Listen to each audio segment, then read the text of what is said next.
Okay, Yeah. so this is a weekly D&D one-shot for Questbook through RKDM, and we're doing this alternating Tuesdays and Thursdays to basically avoid Dice and Fork. And yeah, so we're going to go around and talk about our characters, starting with our new Blade song in Nope. Nope. I'm still working on my character. Oh, you're still working on your character. Yeah. All right, Give well, it to someone else for the why time don't we being. start with Jordan? Yeah, that's fine. I am Gob the Barbarian. I am a orc. I am about 6'1" in height. Black hair. I'm quite a chunky boy because I'm in orcs. Got to be a bit chunky. Yep. I'm about 40 years old Okay. in orc yeah. years? In orc years, whatever that may be in human years, we'll never know. And I am actually androgynous. Nice. Okay. All right. Love that. And what are you wearing?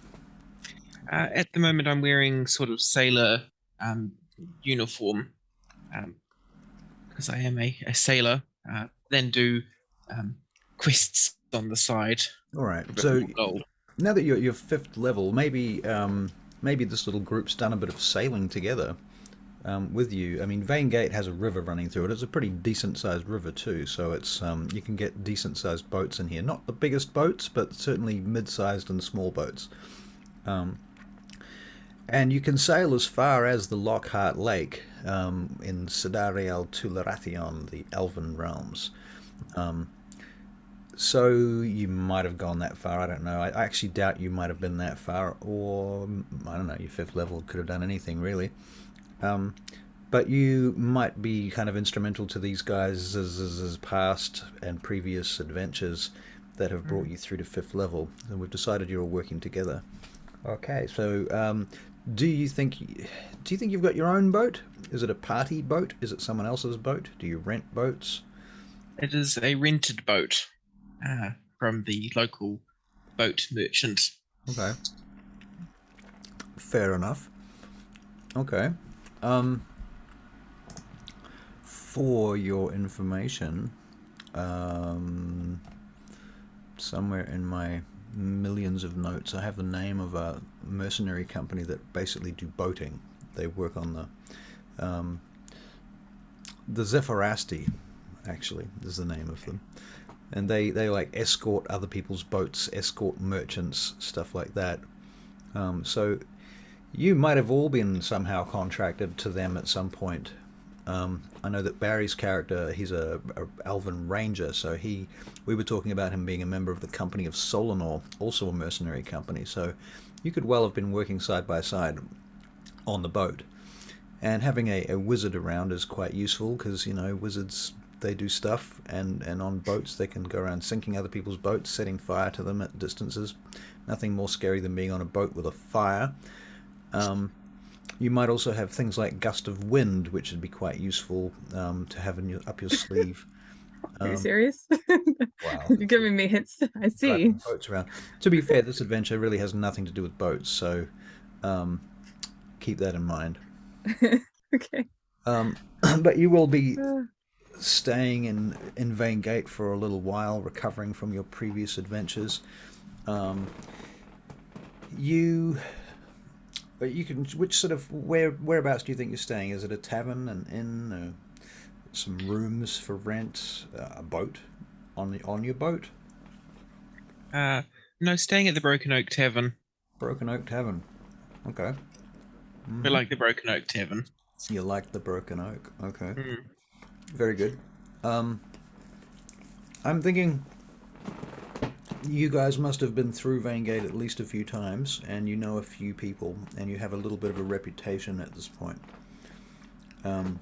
Enough of a reputation that you will be approached shortly as a group for help. So you're obviously working together in some capacity.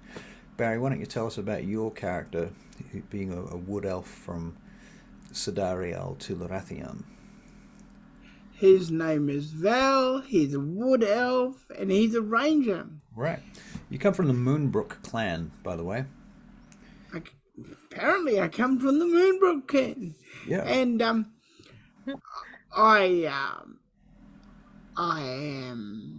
I've got nice armor, but leather armor. Nice leather armor. Okay. Yeah.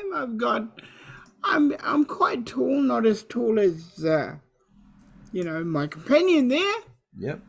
Just a little bit shorter, and I have long blonde hair. Okay. And it's tied back. Tied back. Ponytail. Alrighty. Yep. Okay. And that's about it. And I have 2 swords and a bow, which I take care of better than anything else. Fair enough. Okay. Also, you can each, I think I told you, these two, that they have a +1 weapon. You can have a +1 something of that description. Okay. It could be a ring or something, but it would be like a +1 to AC or +1 to something like that. Nothing. It's probably going to be helpful for squishy wizard. Yeah. Squishy. Yeah.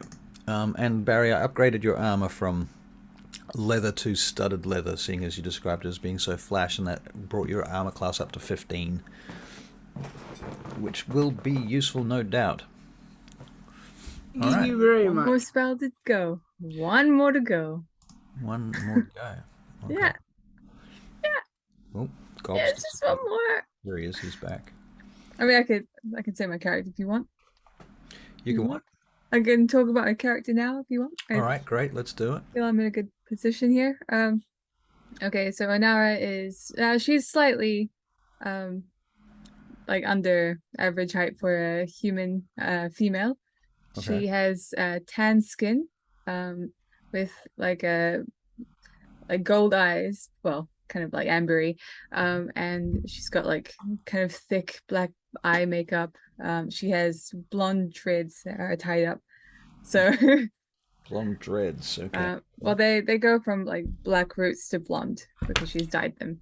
I see. When done what she wanted with them. So yeah, she has a scimitar on one hip, Okay. and nothing in the other. Nothing in the other spell Yeah. components. The spell components, exactly. Right. She might not even use her sword because I've got like other options. Right. But Now, because you guys are 5th level and because you've been working together a little bit, I think it might be important for you to sort of mention to each other what your game-breaking powers are. We know what the barbarians is. It's rage. And at this level, you might have some other powers. I don't know. Is there anything else that the others would know about that you've done in front of them? You're on mute. You're currently muted, Jordan. I am. They would know about my reckless attack. Right. Yep. Which is very, very useful. Nice. So in terms of if I get, like I say, a nat 1, I can re-roll again. Right. Cool. Okay. Most of your stuff is pretty self-contained and self-evident anyway. It's sort of melee combat stuff. Do you have any ranged attacks? I have no ranged attacks. Nothing. I have a javelin. Javelins, okay. I have a javelin. Okay, cool. All right, Barry, your main game-breaking things are Hunter's Mark and Zephyr Strike. You can cure wounds and you can pass without trace as a 2nd level spell. Yes. Which you can't do very often, but you can do it. You get two 2nd level spell slots. How many times can I cure wounds? Yep, cure wounds. And remember, Zephyr's Strike basically gives you advantage on a weapon attack roll on your turn, and it does an extra d8 force damage. And whether you hit or miss, it increases your movement speed by 30 feet till the end of that turn. So you could move to a distant enemy and hit them with it. Does it provoke? No, it does not provoke opportunity attacks. So you could move to one enemy, hit them, and then move out of range again. And without provoking any opportunity attacks, and possibly move to a 2nd enemy. You are a horde breaker, so for the record, what that basically means, let me shut that thing down. Horde Breaker, once on each of your turns when you make a weapon attack, you can make another attack with the same weapon against a different creature that is within 5 feet of the original target and within range of your weapon. Now, bear in mind, you've got Dual Wielder, and you have that as a feat, as well as your archetype. So that kind of gives you 3 attacks. As long as there's another opponent within 5 feet of the first opponent, you can go bang, bang, bang, or you can go bang, bang, bang. You can hit one guy twice and then a second guy once. But 2 of those attacks have to be against the same target. Does that make sense? No, I lie. 2 of those... I lie. They don't have to be against the same target. In fact, they have to be against different targets. Let's be clear. So you are wielding dual short swords, basically. And your base movement speed is 35 feet, so you're actually pretty fast anyway as a wood elf. And you have Mask of the Wild, so you can hide even in slightly obscured areas. And you get the +1 bonus to armor class whilst wielding your dual swords, but not with your bow. If you're using your bow, you don't get the extra armor class thing. For your record, Barry's charisma is like 8, so he's not very kind of, pleasant to be around for a lot of people. He's got a -1 modifier on charisma. Yeah. But he's very dexterous and fairly strong. Okay, so that's pretty much his game-breaking stuff. He's got a really good stealth check, though. +6 for your stealth, Barry. Okay, so Inara, what are your game-breaking powers? Or spells, or whatever. Well, I don't know if she's game breaking. She can counterspell. Counterspell, nice. Okay. She will probably use this shadow blade thing a lot of the time. What does that do? It creates a blade of shadow. Imagine that. Yeah, crazy. Yeah, well, that's pretty much it. She creates a blade of shadow, and she's an odd one because she's a wizard that's actually getting into battle. Yep. When most people stay back.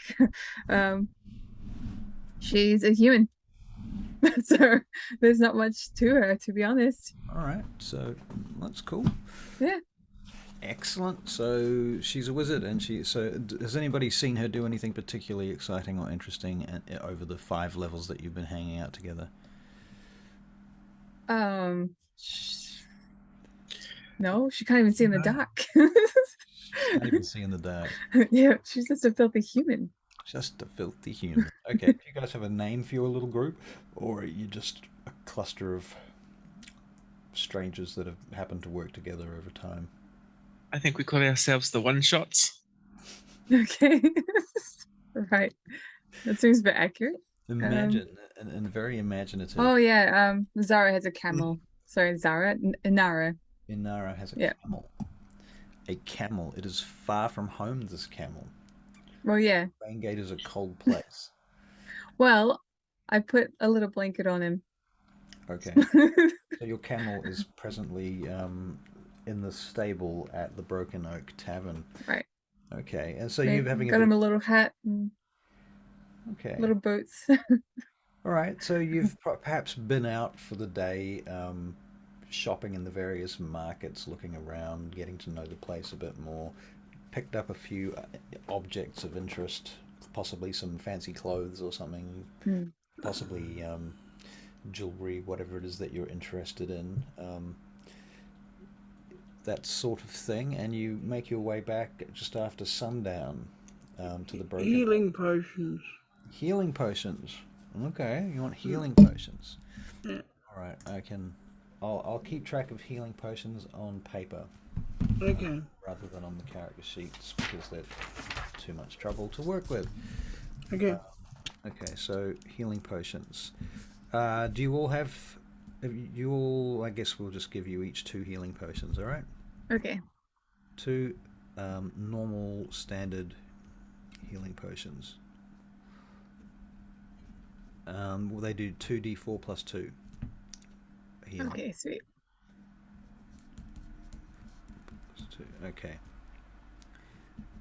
All right. Cool. All right. So you're sitting around at the Broken Oak Tavern, and there is, as usual, a bard playing over in the corner. This time it is Roland the Bard. Any of you know Roland the Bard? Well, certainly, probably not in this campaign or in these characters, but you might have met him in some other capacity in some other one-shot or campaign. I think Barry? Barry's met him. Barry Milford Brixton knows Roland the Bard. Oh, yes, he does, but Milford's not there, is he? Milford's not there. Okay, so there's this halfling bard playing in the corner. He's singing about the nobility and taking the piss out of them at the moment. And as he does so, I shall... What are you guys doing? Are you sitting and drinking? Are you eating? I'm eating You're eating and drinking. and drinking. What are you drinking, Barry? Ale. Okay. What sort of ale? Is it elven ale? Elves don't really drink ale, but you might because you're a ranger and you've been around. Yeah, elven ale. Well, that's what I'm saying. There is not really elven ale. Well, it should be. There should It be. should be. Yeah. Elven ale, human ale. Orcs definitely make ale. We'll try some of that. Orc. Maybe Ale. Gob here has introduced you to Orcan ale at some point in the past, and now you're developing a taste for it. I thought you said this tasted good It does. to an orc, maybe. Roland is doing quite well. He rolled an 18 on his performance check, and he gets like +5 to that, so it's like 23 or something. So it's really great music going along right now. He's singing about Lord Fahar the Feckless, who has managed to be completely duped by the king of the Elven realms and lost various magical items in the treaty negotiations that are occurring over in Grenaldea presently. So he's sitting there singing away. There's a few other patrons sitting around in the bar doing not very much. The sounds of knives and forks and So, people eating. Anyway, come on then. Let's even up the bounty that we found from the last mission then. What did we find? well, What are you talking about? this is where you collected the various gold that you've been given. I told you guys had 20 gold each on top of the Okay, 20 for you, 20 for me, although I think I deserve a whole lot more. You probably have Okay. more, but you ended up spending a lot of it on potions and other things since then, So, and upgrading your potions. armor and so forth. Maybe the +1 weapons that you have literally received just now were part of the bounty that you got from the last job. Mm-mm. These should do pretty good. It's a shame I'm leaving you soon. What? Well, of course I'm leaving you. I don't want to be with you two all the time, especially him and his boat. Nobody's going to want you. Do you know how sick I get on that boat sometimes? I mean, the lunches that have just gone into the sea. Yes, it's funny. And I slam my mug down on the table and have a Oh, hearty wow. laugh. Right. It's not funny. It's unhilarious. Oh, do we have a token for you, Inara? Well, I can make one. Can I make one? I can make one. I surely can make one. I can't make one. I'll just I'll send it to you. One sec. All right. Um, Take your time. It's not urgent. And at this time, I'm also drinking a dragon's breath. You're drinking a dragon's breath. Oh, so you're going to make a Constitution saving throw. Yes, I am. All right. That's a 23. It's a 23. Okay, it just goes down like a cool margarita, Mm. and you know it's no problem. You must be getting used to this stuff by now. Curiously enough, you don't even know where this stuff comes from, though. But it is literally the most expensive thing in the house. It's the tastiest thing as well. Well, only because you never remember what it tastes like. It's always, you know, a new experience, because by the time you've had your taste buds burnt out and you've knocked yourself unconscious, puked your guts out, and then woken up again, the whole memory's kind of gone, and you have this vague feeling that it was definitely the most potent shit you've ever had. Hmm. It does have a flavor. I guess the aftertaste is overwhelms the taste of vomit. So, that's good. Hmm. Yeah, and as an orc, well, hoorah. Hoorah. Hoorah. Okay, so you're sitting around this table. This How is a clean good are you guys meal. at this point? It's always muddy and wet in Vangate, and so, you know, unless you've just come out of the bath and gotten changed, you've probably got at least some mud about your feet and legs. As a wood elf ranger, you might not care about that, Barry. I don't know. Not really. Not really. All right. I don't care about them, but that's life. Fair enough. Yeah. Okay. So I've changed your name to Val on Zoom. You are Nara. You're Gob. Excellent. And I think you know who I am. Okay. So here you are in the tavern, and you can make perception checks, please. I can. Here I go. Does that figure out? Dirty 20. And I will just pop over here for a second. Just a 6. A dirty 6. A dirty 6. Filthy 6. And for perception for Barry, we have +5. Wow. And you rolled a natural 1 for a total of 6. I don't care. I'm eating. You're definitely eating. Okay, you notice nothing right up until the point when who did you say got a dirty 20? I got a dirty 20. All right. Well, what you notice is this elf walks in, looks around the room, goes over to the bartender, speaks to Oakenstaff for a moment. Oakenstaff points in your direction, and then this well-dressed elf with a very tight-fitting costume comes over towards you. You notice particularly that he has one moment. You notice that he has a number of buckles and straps on his costume underneath his cloak, and you suspect he's wearing sort of a gambeson armor, maybe a leather gambeson beneath that. And you notice the hilt of at least one dagger flash from within his jacket as he approaches your table. And before you know it, he sits down at your table. And he pushes his hair back. Did we notice him at this point? You guys will notice him when he sits down, like as he sits down. And possibly if you're eating or drinking, you might have like been having a mouthful, and then you look up and he's sitting there. Greetings. Who are you? I'm Laertes, and I believe you must be the one known as Gob. I. And you must be Val, which makes you Inara. That's the one. Well, if you're interested in some more work, I've been requested to find you upon your reputation. My patron is looking for some assistance with the matter. If you're interested, follow me. Is this one of those secret missions? Like, the information needs to be kept on the down low? You might say so, yes. I see. I say we do it. That's how we got into trouble the last time, Gob. And I slapped the elf that has sat down at our table on the back. Well, I've been commissioned to give you this, and he puts a small bag on the table. Is that with or without accepting? That is simply to come and listen to my patron's request. That will cover the costs of your 20-minute walk across the city.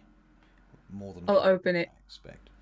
Inside it is 15 gold pieces, so that's 5 gold each just to walk across the city and talk to his patron. Now, 5 gold is a lot of money, really. Yeah. You can get a very fancy room in an inn for the night for a gold piece. I'll So, stand up. an excellent decision, madam, he says. Excellent. All right, I- Parker. I also stand up. Sorry. You stand? All right. You're gonna get Yep. us killed. You know that, don't you? Yeah. No. Just let me cut off some of this cheese. Okay. All right. And I'll come with them while I'm eating my cheese. All right. So you cut off a slice of cheese and you follow them out. And I assume somebody takes the bag. Oh yeah, I Yep. would have taken it. All right. So you follow Laertes out of the inn, out into the main street. You make dexterity saving throws, please. Next save throws. Let me Favorite get a one. That is a 10. is a 10. 12. Did you say 12? 12, yeah. Excellent. That's just a pass. Just Dex save. Ugh. Barry, Oh. +6 to this check, and you get an 8. Okay, well, unfortunately, you and Gob, particularly you and less so Gob, get covered in mud as the wagons go splattering past you. All over you. Hey, watch out for my cheese. Yeah, even your cheese has got mud on it at this point. I could okay. Don't worry. Too late for that. Hmm. All right. So, Bloody Makes it- cat. bloody Yeah. cats indeed. Right, so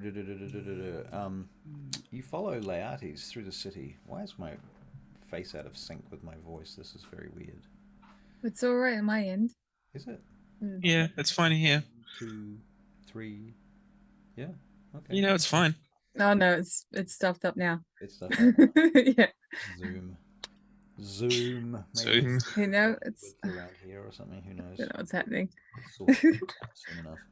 All right. Well, in any case, you head across the city, and it does take about 20-25 minutes to go down through from Thrasis, down from Raxthasis Keep, all the way down to the Droob, which you may know is the kind of central part of Vangate, where all the muddiest, dirtiest part is where the boats are on the river. There's a couple of bridges that go across, and Laertes takes you across to the Asterion Gate. And as you approach the Asterion Gate, there are guards outside the Asterion Gate stopping people as they enter, and it's the usual shit. No blades, no bows. Oh, state your business. Who are you? And Laertes, he says, I'm in the company of one Hemithtireth Thornal, the proprietor of the inn, the Nag's Head, and these individuals are in my charge, members of my company. They will pass for free. Oh, I see. Oh, wow. Very well then. Well, off you go, and they let you through without too much trouble.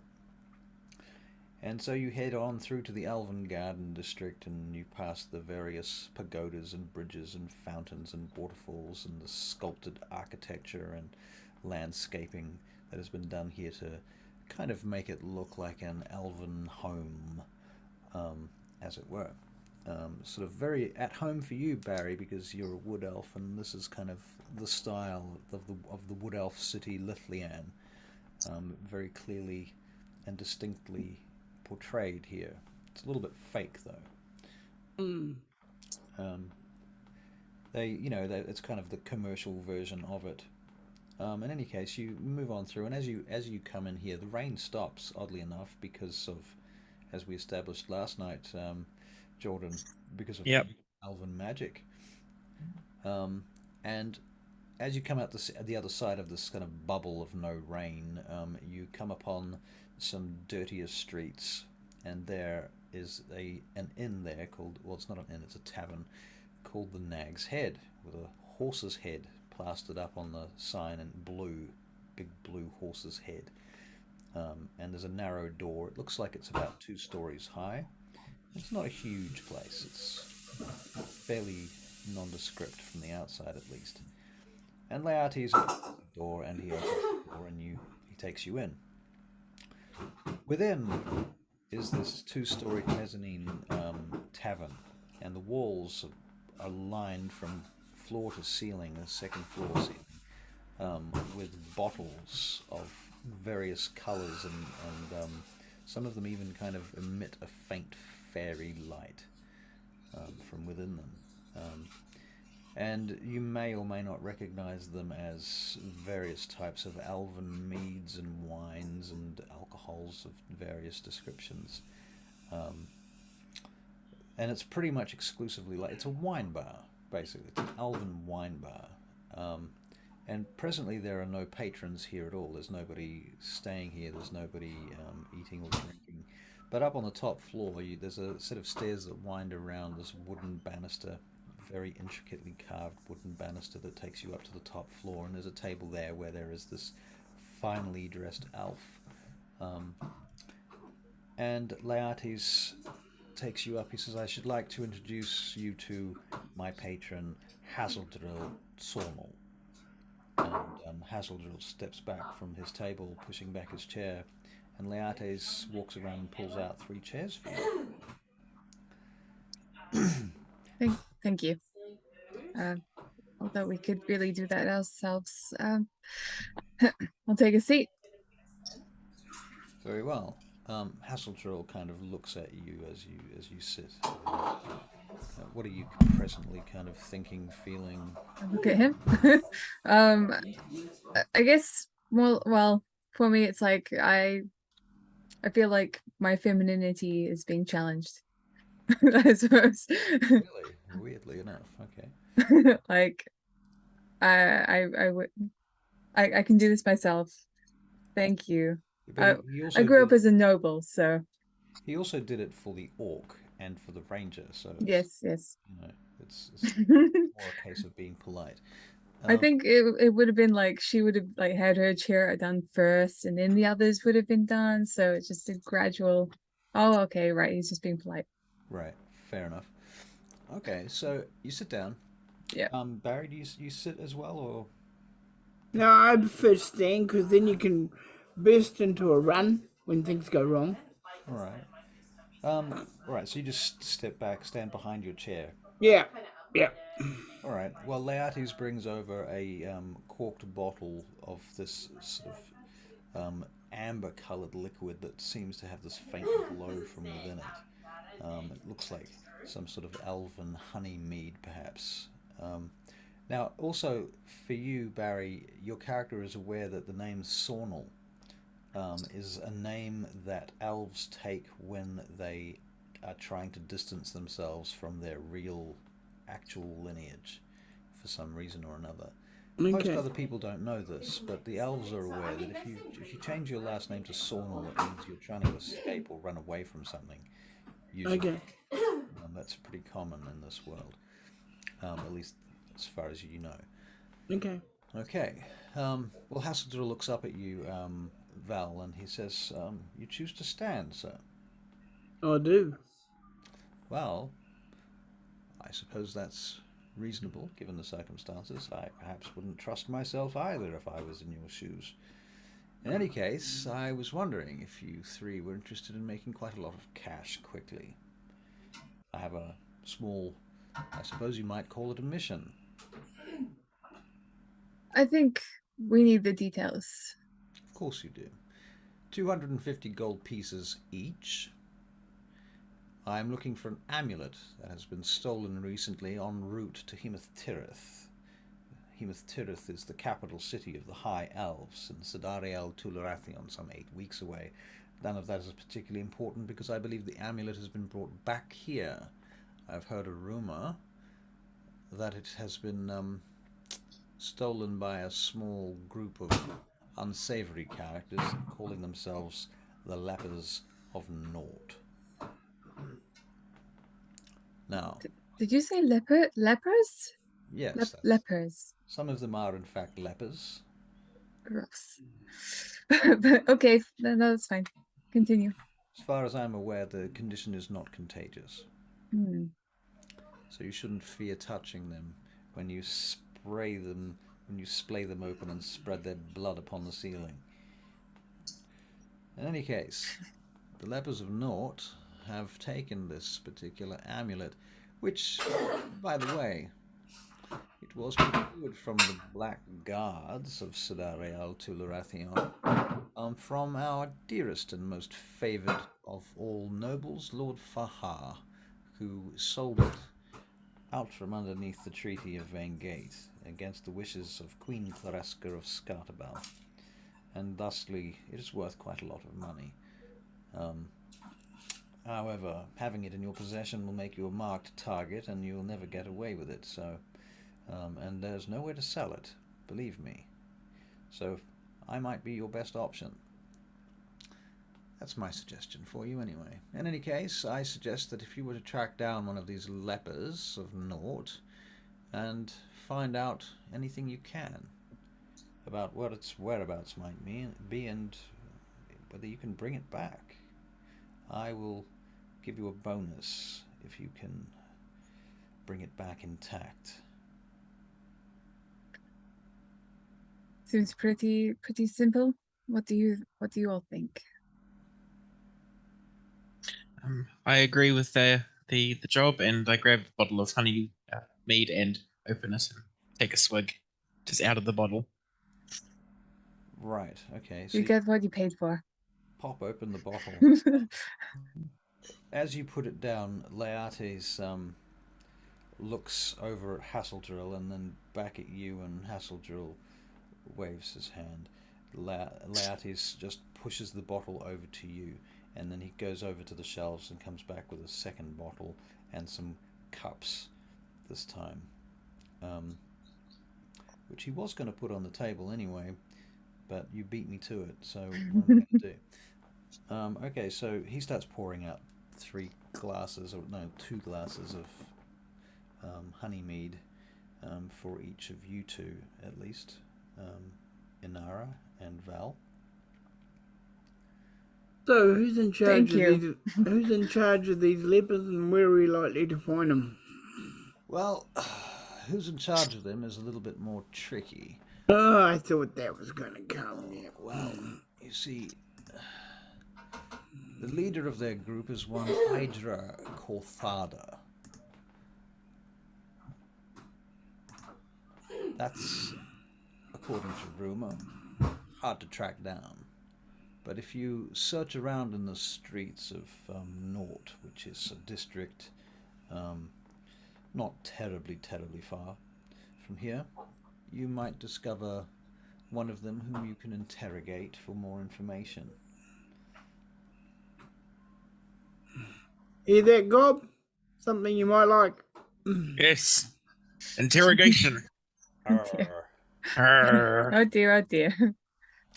The few bits of information that I've managed to gather on the matter of the Leppers of Nort include the fact that among them they have kept a number of amulets and other ceremonial items. I suspect they are somehow connected to some sort of religion. The amulets, and I keep using the word amulet, I don't mean to. I retract that. The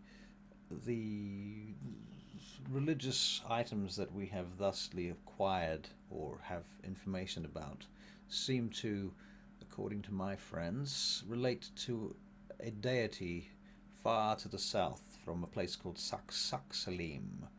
That deity's name is Dendar, the Night Serpent. Oh, this just gets better. Most of what I have. Do you have any other questions? I mean, I am paying you an obscene amount of money for the service, so I feel that most of this should really be up to you.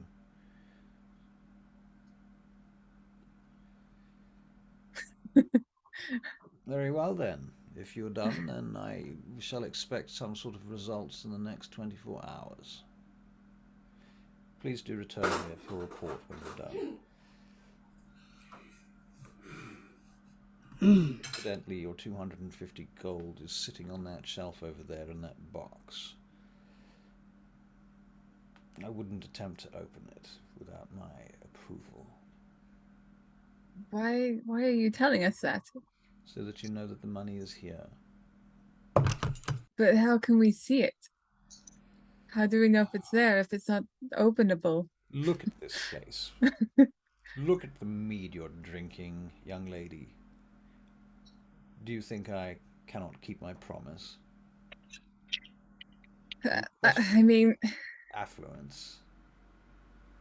people have got into affluence by deceptive means before. This might not be yours. I see. Well, perhaps you should do some research on me then. I can't be bothered. I stand up. Shall we get going? Yeah? Okay. Yes? I just grunt. Right. All right. So you Let's guys go. leave. All right. Yep. So you step out onto the streets again. You do not need to make a dexterity saving throw this time. Just to be different. All right, but now you're standing out on the streets of Vangate. Did I tell you too I was leaving? No, well, you're not leaving. Why would you leave us? Why? Let me That's count what the ways. There was that little gig down in the, and he starts going through a list of things they've done that got them in a lot of trouble. They got rich, but got them in a lot. If anything, I should leave. Maybe I'll leave. How do you Why? think about that? Sorry, what do you think of that? You really want to leave? Are you human? Do you really? I Really? don't, probably. With all that money, lots of money. I grew up with money. I left, well, because I had to, but Oh yeah. I grew up with money. It's so much nicer not having money. Really? That's truly spoken from a person that's never been broke before. Here we go. All right. So, go on. Lead us, one of you. Quick. Somebody lead. Well, you could lead. Oh, no, not me. No. I'm not a leader. Hang on, wait a minute. I am a leader. I guide us to everywhere we go. All right. Charlie, I don't see you in Roll20. Well, I am in Roll20. Let's find out. The Bangate one-shots? This is called Weekly One-Shots. Well, if that's the case, why did you make a new one? I don't know. The links is in the chat. Yeah. Did I just not save that fucking thing? Come on, save to the right place, please. Okay, a minute now. You're in there now? Yeah. Excellent. I put the picture up on D&D Beyond, the other one, sorry. I put it on Discord. Yep, no, I found it. Okay.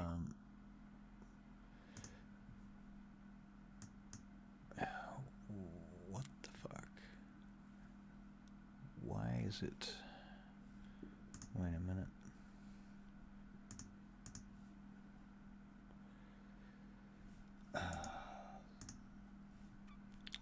This is frustrating. One moment, please. One-shot tokens.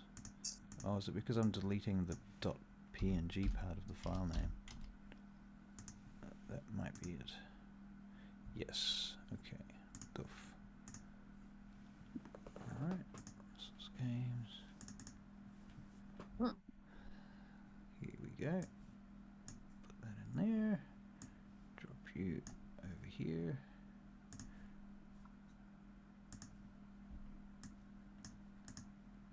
Give you control of your character.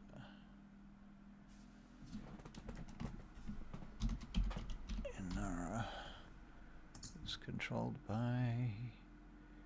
Let me know if I'm doubled up, because I did turn it off. What Just did now. you turn off? Oh, no, you're good. You're good. Okay. I'm not hearing any weird... My dot's my dot's bigger than yours, Val. It was. Ah. But now it's solved. Yeah. Okay, so yeah, we'll put you guys down here. This is kind of where you are right now. Roundabouts. All right. So from here, this is where Nort is. Let me show you Barry with the thingamajiggy over here, like so. So right now you're up here where I'm pinging with the red, and you're heading down to Nort, which means coming out through the Asterion Gate, crossing the Asterion Bridge, going through the eastern part of the Droob, through Cavnarum to Nort. Jordan. Right. Is there anything that you want to do on your way through there? Avoid all traffic. Avoid all traffic. Yep.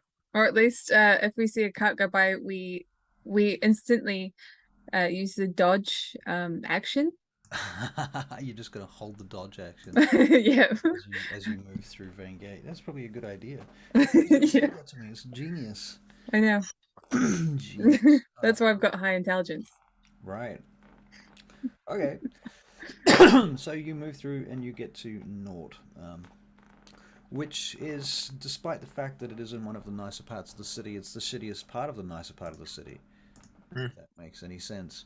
It's kind of hidden behind this wall on the other side of Cavnarum and Baishan, and it's seems to be it's like going from We are huge. the sort of flash district. Suddenly you're in the city of thieves, and everything seems dark and gloomy, and people sort of have a self-imposed curfew here. There is right on the corner, right on the edge of that wall, however, where you turn in there is a tavern there called the Laughing Fish, and you can hear music and laughter coming from within, and you can smell food and so forth going about. Yes. What do you do?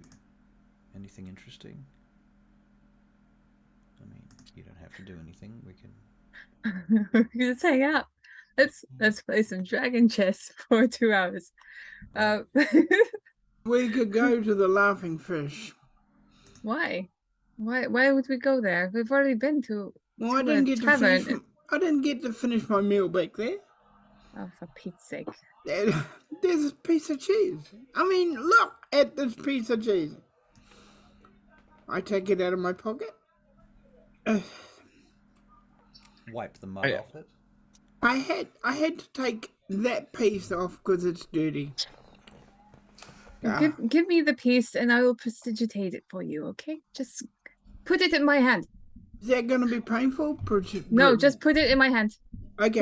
Do it now. Okay, good. I'm doing. Good. And I will. Let me just figure out how to use prestidigitation.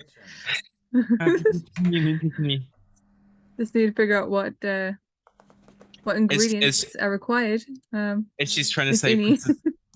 As she's trying to say prestidigitation, I'm trying to say it as well. And I say something and I dazzle my hands all over it, and then and now it's a clean bit of cheese.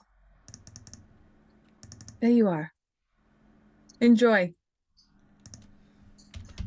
I'm gonna stay now that you've done that for me. That was very kind, very, very kind indeed.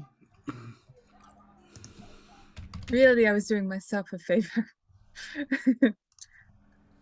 Okay, so we're supposed to find the amulet, right? And Leppers of. He said a whole bunch of big words. Now I'm smart, but I'm very forgetful as well. So. The Leppers of Nort. Oh, right, the Leppers of Nort. Yes. I guess we should just. Okay, we'll go in here and we will ask if anyone has heard of them and where we can find them. All right.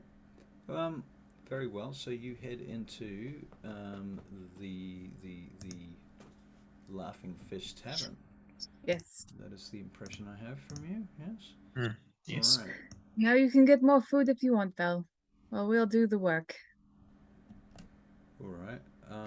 Okay, it's about time you two did something. Right.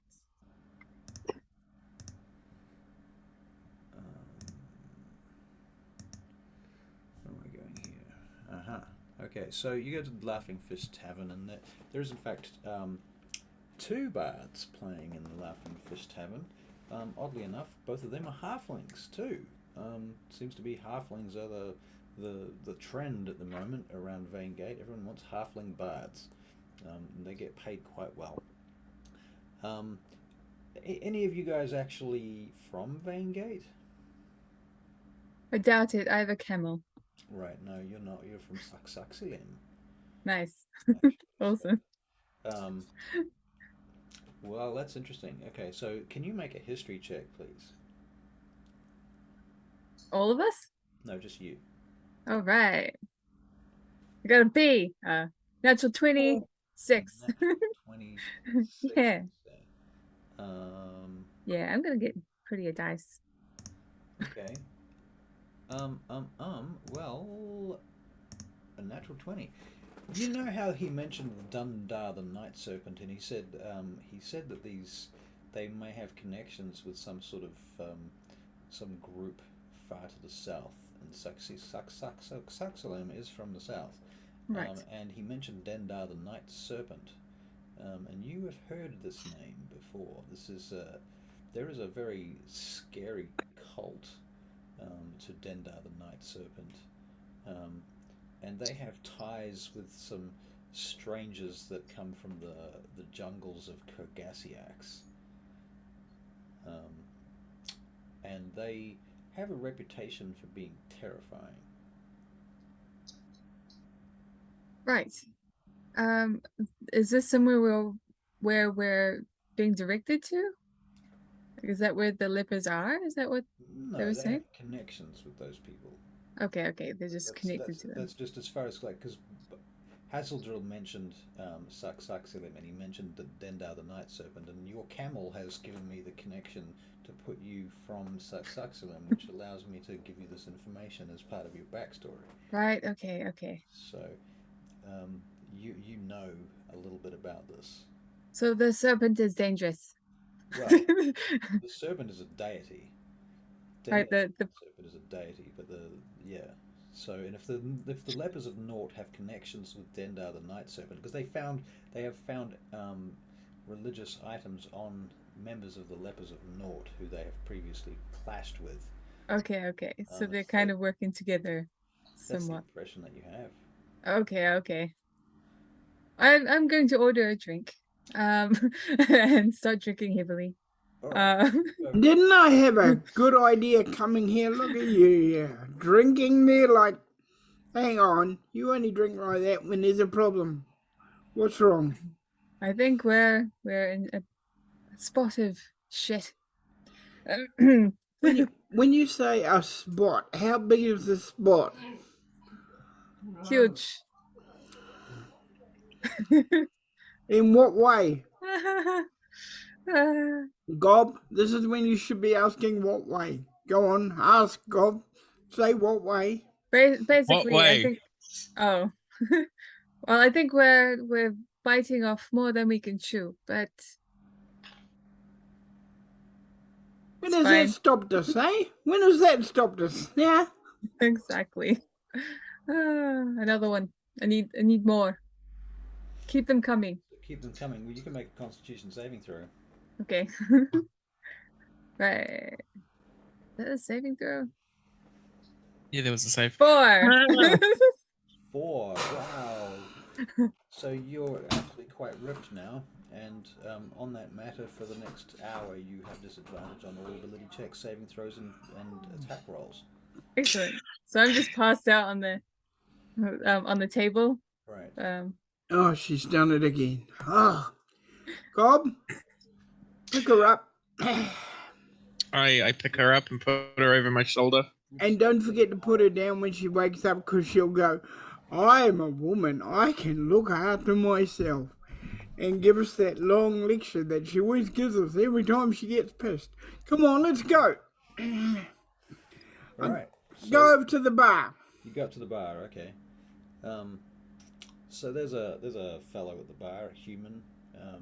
He's got shortly cropped hair, a few small scars on his face, and he leans forward. He says, How can I help you, Elf?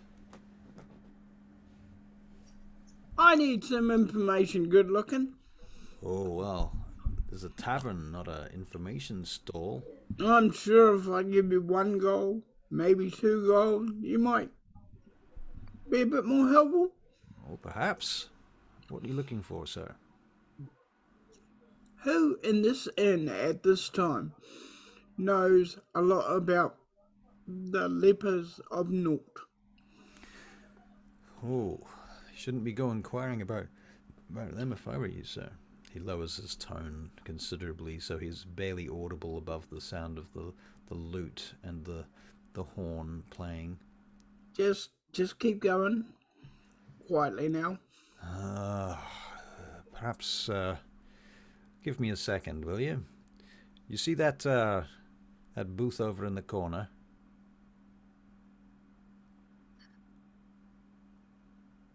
Yeah, I see it. Right, meet me there in about 5 minutes. All right. Alright. So As he's about to leave, I order a dragon's breath. They don't have dragon's breath. Halfling breath. You can only- Dragon's breath. I don't know what that is. Gob, gob, gob, gob, gob. No, I can only handle 1 drink at a time. Now, listen, Gob. Gob, don't do that, Gob. You're on my foot, Gob. Get off my foot, Gob. Ah, shit, that hurts. All right, between the 2 of you, no wonder I'm a nasty bastard. All right, come on.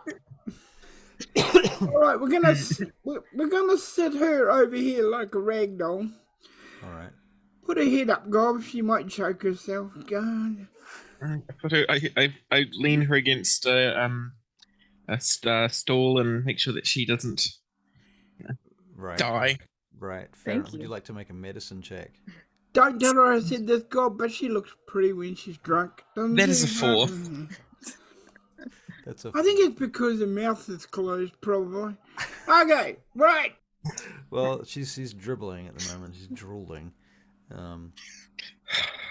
leaning against the thing, drooling out the side of her mouth. Hey, Gob, don't you be touching her. I know she looks like one of your relatives, but just don't be One of touching your her. relatives. Yep. Yeah. Oh my god. That He dribble coming out of her mouth. really does have an 8 charisma. Okay. Okay, so after a couple of minutes, you're busy getting her sitting upright and so on, and not drooling on the furniture. And the barkeep comes over to you, having handed the bar over to the responsibility of somebody else. And he slips over to your table, and you notice that he's put a hood on as if he was going out, and he raises the hood and sits down at your table and draws the curtains. There's curtains by this table. There's this little booth. And he says, now you're asking me about the Leppers of Nort. I accidentally go a bit too loud and say yes.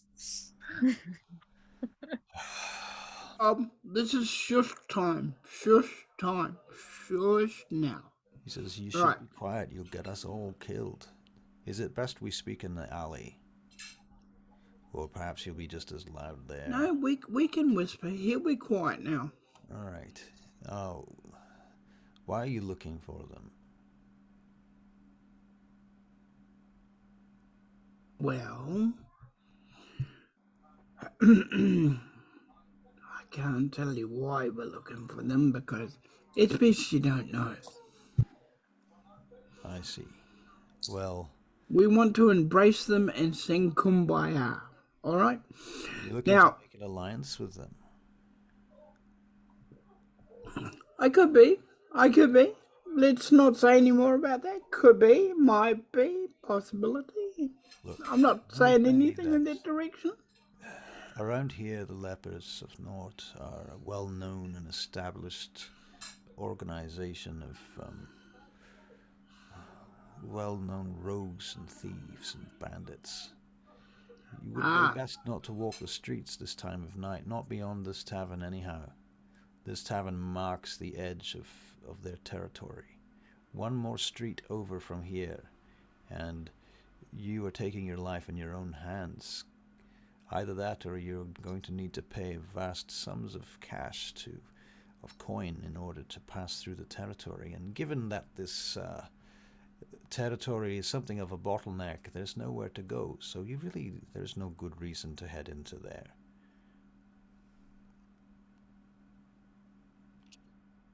They've got a gob. Are you gobsmacked? Someone might get gobsmacked later. Who knows? Mm. Can't hear you. You're on mute. It's probably... Sorry, that should be attack. Your attack. Okay. Sorry, I'm very distracted. So, what a... Alright. So you're saying if I step out of this inn and walk a few feet that way, I'm going to be in their territory? Aye. That's about the some of it, yes. Okay. You'll find they have watchmen around. People. Men, women, children. Everyone around here is on their payroll. I see. Even you? Well, not me specifically, sir, but the owners of this establishment, they give coin in order to... protection money. Yes, that's most likely how it works. Yeah. All right. Here's my next question. What do they need most of all that they cannot provide for themselves? Well, I can't say they have great need of anything. They seem to have control of a lot of things around here, at least. I suppose they would perhaps like to expand their territories, but it's hard to say. I don't know, sir. I can't answer that question. I'm not one of them. Bless you. Thank you. The blessings of cough. Yes.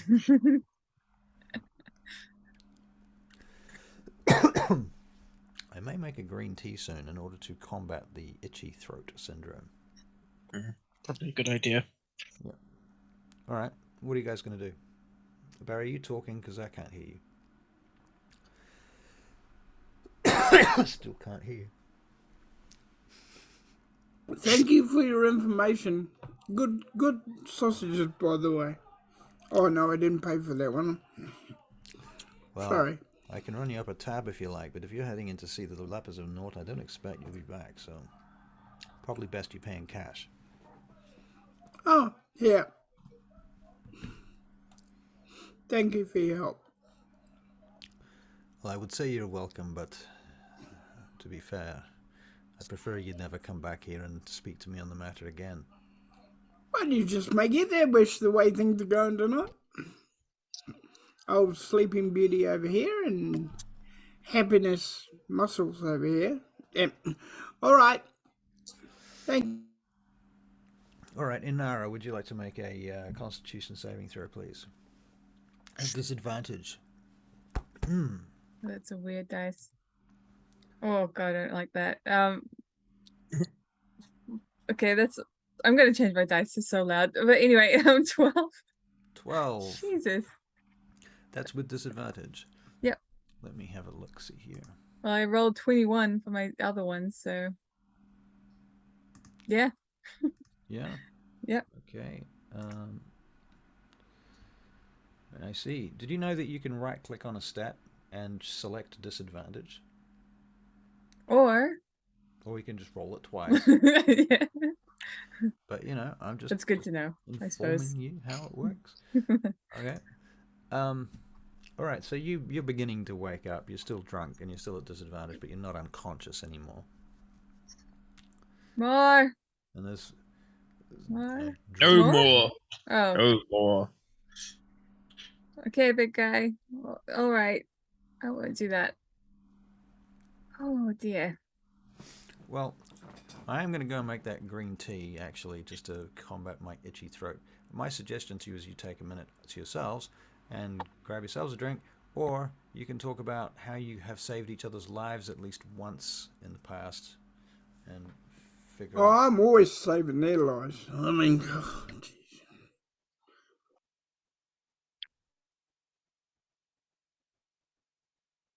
I'm gonna go try this peanut butter flavored whiskey. Ooh, Just add a little bit to my Coke. fair enough. Why would you do that to Coke? Who knows?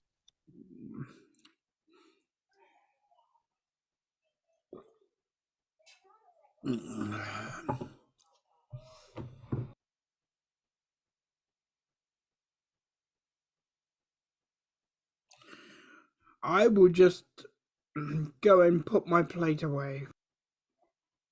Oh, I hate this thing. I will go and put my plate away.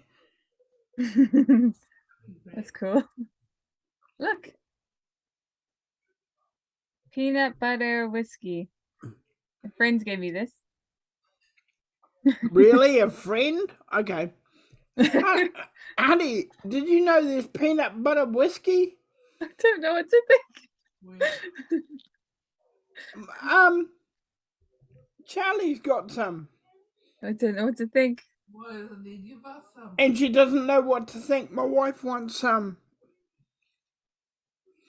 Kathy wants some. I can kind of smell it, but What's it taste like by itself?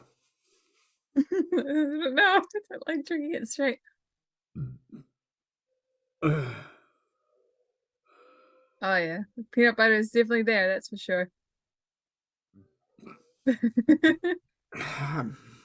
Peanut butter definitely showed up.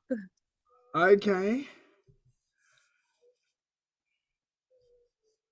It's quite sippable actually. Like I could just sip at it. Is it nice? Yes, nice. Ah. Would be nice. Do you hear my wife? She said, of course Yeah. it would be nice. Yep. This is peanut butter whiskey, but it says with natural flavors and caramel color. Was it kind of like it is peanut buttery, but there's like hints of caramel in it from what I can Okay. taste. But Okay. What does it taste like? You remind me of those people who, have a little sip, and then they have a little sip, and then they have another little sip. look at this. It's so small. I can't get any more out of it. Don't drink too much. Don't drink too much. Okay, Russell Dad. might say we're being attacked by a big monster, and you might just feel like going, "Oh, what the hell?" Yeah. I'll be fine. yeah. I will be fine.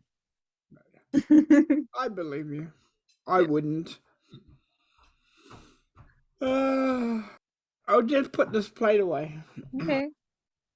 It's really good.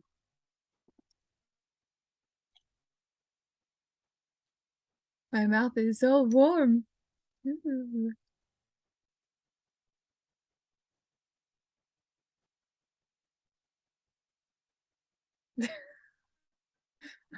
I can't hear what he has to say if he's going to say anything.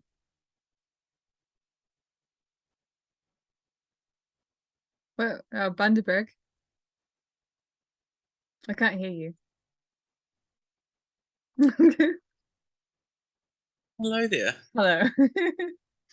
Yes, Bundaberg, ginger beer. Hello. Very important.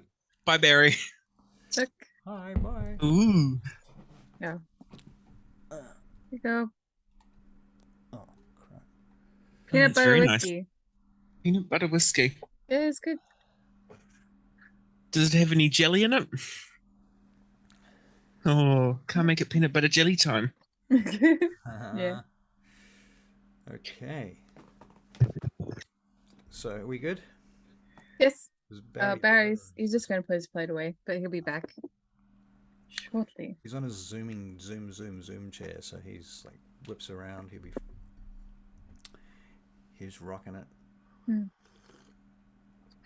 Oh, that's better. Fuck. Okay. Excellent. Good choice of tea, but other teas are available. They are. Well, the way I save them is because I'm a wizard, by the way. Just by simply being better than everyone saved your life. Yeah. I see. By good advice, by telling people what not to do. But Although, to be by fair, so counter far- spelling, probably. Right. You stopped some evil wizard on another boat from trying to blow up your boat with counterspell. Yep. Okay. Yep. Good times. All right. I just figured that if you've saved each other's lives, you're going to be a little bit more trusting towards each other and so on. You know. Okay. Okay. Okay. Right, she wakes up. She wakes up. She goes. All right. I need to know what's wrong. What? Oh, What do you know that we don't know that makes me nervous? so I think the lepers, I think they're working with the religion that's quite well known in my home city. And why does this religion drive you to alcoholism? Oh, because it's really evil. It's really really evil. powerful. We are in a lot of danger. Oh boy. There's not enough mage armor in the world that could protect us. But Well, it'll be fine. I know how to find the Leppers of Nort. All we have to do is go out this door, go that way, and they'll find us, and then we'll be in serious trouble. All right. Can I piggyback you? Can I piggyback you, Gob? So I'm going to ask you guys, just in case we have any combat, to roll us some initiative. Okay. You know, I'll 13. 13. Okay, great. It is populated. Val, you are rolling initiative, and you get a 22. So you probably be at the top of the party, if not the top of the encounter, if there was encounters. Definitely. 12. 12. Okay. Sorry, I'll put them in front of me. All right. Fair enough. Okay, so what do you guys do? You're still in the tavern, and the bartender who you were speaking with a few minutes ago, he's got up and left. Are you up to getting taken by the Leppers of Nort, the both of you? Of course you are. Getting taken. Pardon me? Did you say getting taken? Yeah, because they probably will, because that's their, what word did he use, Gob? Or why am I asking you? It's he described it as their territory or Their territory. That's their territory. And Wish I had Misty Step so I could get out of there, but guess that's not happening. So whatever. should have played We're a screwed. dark elf or no. Oh, I'm Shadow missing a spell. So, So Inara's looking over her spell book by the 6, looks 7, of it. 8, 9. No, that's right. Surely because I'm level 5, I would have come across a few spells like Yeah. anything to get us out of there. Well, I mean, let's make sure that we have a spell list before we start anything. I don't want you pulling spells out of your ass on the fly, but you're more than welcome. That's why I'm getting prepared now. I would like her to pull spells out of somewhere because, because I'm allergic to getting dead. Allergic to getting dead. Allergic to getting unalive. Misty Step's level 2. I'm sure that's fine. Yeah, you can have Misty Step. I'm down with that. Okay, sweet. Super. And now I have to prepare it.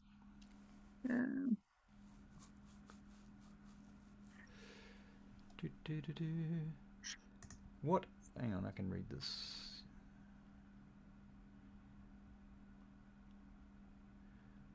Where is this from? Okay, so Inara's busy preparing some spell components and things from her bag and going through her spell book whilst you're talking about how scary the Leppers of Nort might be, and so on. Gob, what are you doing at the table right now besides not drinking? Not drinking dragon's breath. Very sad. I am just sitting there, contemplating the beginnings of a adventure. Okay, just contemplating. Very well. Gob, Yes. what's on your mind? I know there isn't much of it, but what's on it? I say, I'm just thinking about being taken and how exciting it is. No, she's not going to take you. They're going to take you. If she took you, it would be exciting, but they're going to take you, Gob, and they might hurt you. I like hurt. Oh, well, I didn't know that about you, but, okay, if you feel that way inclined. You know, there are places you can go to get hurt if you really like it. Yes. There's a brothel up the road there, you know, we could... Oh, you already been there, Gob, have you? Yes. Oh, was it good? You enjoy yourself? Gob's been through every brothel in town by now, and he's tried everything. That's where all your money went from the last mission. Yep. Oh, that's why. Oh, wow. As long as you're using it economically and for the joy of yourself, who cares? Who cares? Yeah. I'm just like looking. I'm looking closely at my book. Yeah. Because I'm still a little bit drunk, so my eyes are just like, I can do this. Eyes are crossing. I can do this. Focus, Inara. Focus. Okay. What was your character's name again? Inara? Sanara. Yeah. Sanara? I-N-A-R-A. Inara. Nara. Yeah. Okay, he'll call you Nara. That'll irritate you. Probably. That's fine. All right. Nara? Nara? Yes? You got some glasses? You need some. No, I need to be less drunk. I don't want to be, though. Okay, it started good with... buzz. No? That says, use two. Use two. To what? Oh, can't you see that word? Okay. Use two. I don't know what that is. What is that? It's written in some fancy shorthand that... It actually says it says a drop of molasses. Do you know what molasses is? Wow, that sounds horrible. I'm a ranger. We know what molasses is. Right. You guys want to make perception checks, please? Ooh, perception. No, I don't, because I suck at it, apparently. Here we go. Actually, you don't. You don't suck at it. You're a ranger. You're pretty good at perception. Does anybody 16. remember the one I got? That's 21. But Barry gets a 24. So what did we get at it? We're all good. I would say 16's the lowest. Sounds like it. Okay, so Inara 16, Gob 21, and Val at 24. Okay. Well, you hear the door open, and some people come in, and the inn generally overall goes kind of quiet. Now, bearing in mind that you are behind a closed curtain presently. So you can't see anybody. You might notice their boots under the bottom of the curtain, and from that you can tell there's 3 individuals who have just come in, and their boots look kind of shabby. I'll put my swords on my lap. Okay, under the table. Yeah. Do we all see? Yeah. Okay, I'm gonna pick up my book and I'm going to go to somewhere that is quiet and it might be like a stairwell. Somewhere where I can peek around the corner and just see what's about to happen. A 4th individual comes in, and then the door closes behind them, and the music stops. And okay, and so you're going to slip out from behind the curtain, are you? I'm gonna go somewhere else because I want to, like, if they get all like crazy and stuff. I just want to make sure that I can prepare to cast mage armor. All I right. should probably do that anyway. It lasts for 8 hours, I think. So Yeah. I'll do it. not a bad idea. So I'll do it. For a moment, you are aware that using magic in the city is generally frowned upon. It's not illegal. It definitely attracts the wrong kind of attention a lot of the time. And so you probably cast mage armor before you leave behind the curtain, so that because it sort of shimmers momentarily as you cast it, and then you are aware that if you get hit with something whilst you've got it on, it will also kind of zap and appear momentarily in the place where you've been struck. And then you slip out. Can you make a stealth check for me, please? Try to be somewhat innocuous, I assume. 24. Okay, so you sneak from the curtain and you move along to the stairwell, and you slip in behind the stairs. So from there you can see 4 individuals.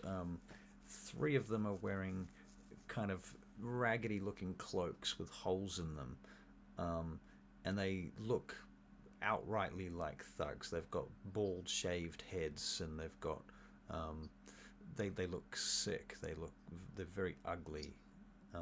They've got scabby sorts of marks on their skin and what have you, and a few tattoos as well on their hands and faces. Their boots are scuffed and ridden in mud, and you can see weapons beneath their cloaks. Do they have the religious symbols? You can make an investigation check, please. 12. They're too far away to really tell. They've got some jewelry on them, but the 3 of them, the jewelry that they're carrying is like wooden, just wooden thingies on the end of a string, like beads really on the end of string around their neck. It's very, very cheap, very poor. But the 4th one that's come in, who's interestingly enough shorter and smaller of stature than the others, and standing behind the others, seems to have some kind of bone necklace hanging about his neck, and he has peculiar eyes. You notice him glancing around the room. They turn and they move among the crowd, who have now gone silent, across to where the bards are playing. And as they get there, as they get to the bards, he says, Hannes Lochnem, you owe us some money, I believe. This is your fortnightly round. And Hannes, who's the halfling, he says, is it that time already? I didn't realize. Do forgive me, sir. I won't be a moment, Lord Varan. Please do forgive us. And well, yes. And how much? Perhaps we should talk out the back. Yes, excellent idea, Hannes. And so the 2 halflings, both the bard and the 2 bards, male and female, they go out into a back room, while the other 3 stand by the bar. And at the bar they are served drinks for free.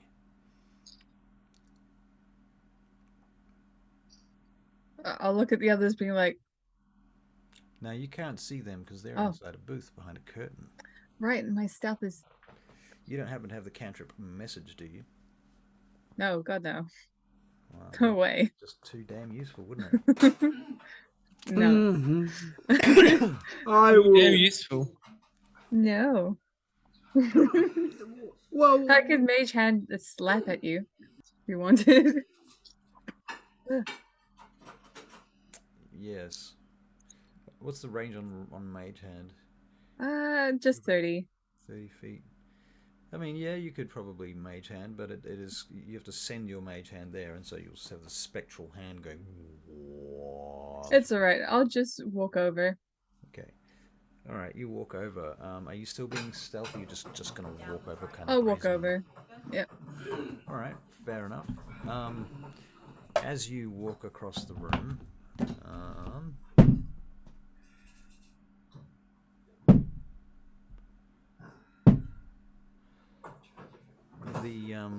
these three individuals look up at you, and one of them steps in your way. He says, "You're new around here. Haven't seen your face before." Looks you up and down. Haven't seen your face either. Huh. You being clever, are you? Can't hear you. Are you being clever, are you? Kind of. Kind of. The other one says, "Wow, Misa, you should wipe her smile off her face. Yeah, make him cut it off her face." And one of them draws a dagger out from within their robe. I just have something to say. I have something to say. And that is, I'd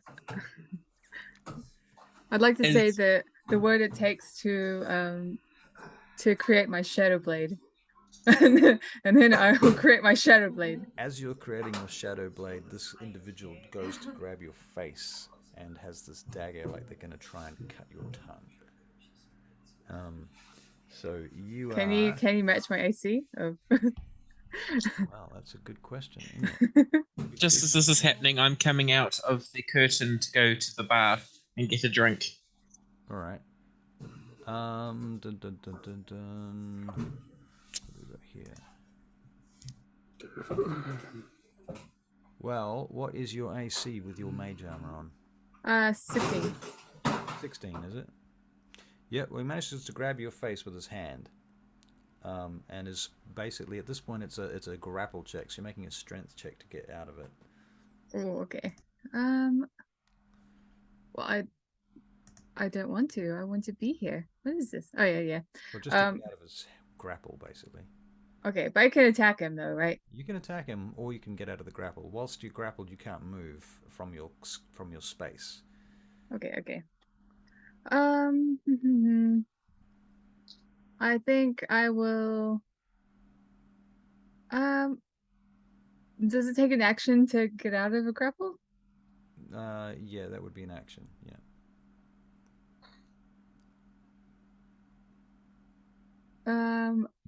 I think I might attack him. All right. Yeah. So what are you attacking with? With my shadow blade. With your shadow blade. All right. Well, I assume that's a roll to hit then, eh? Most likely. Where are we?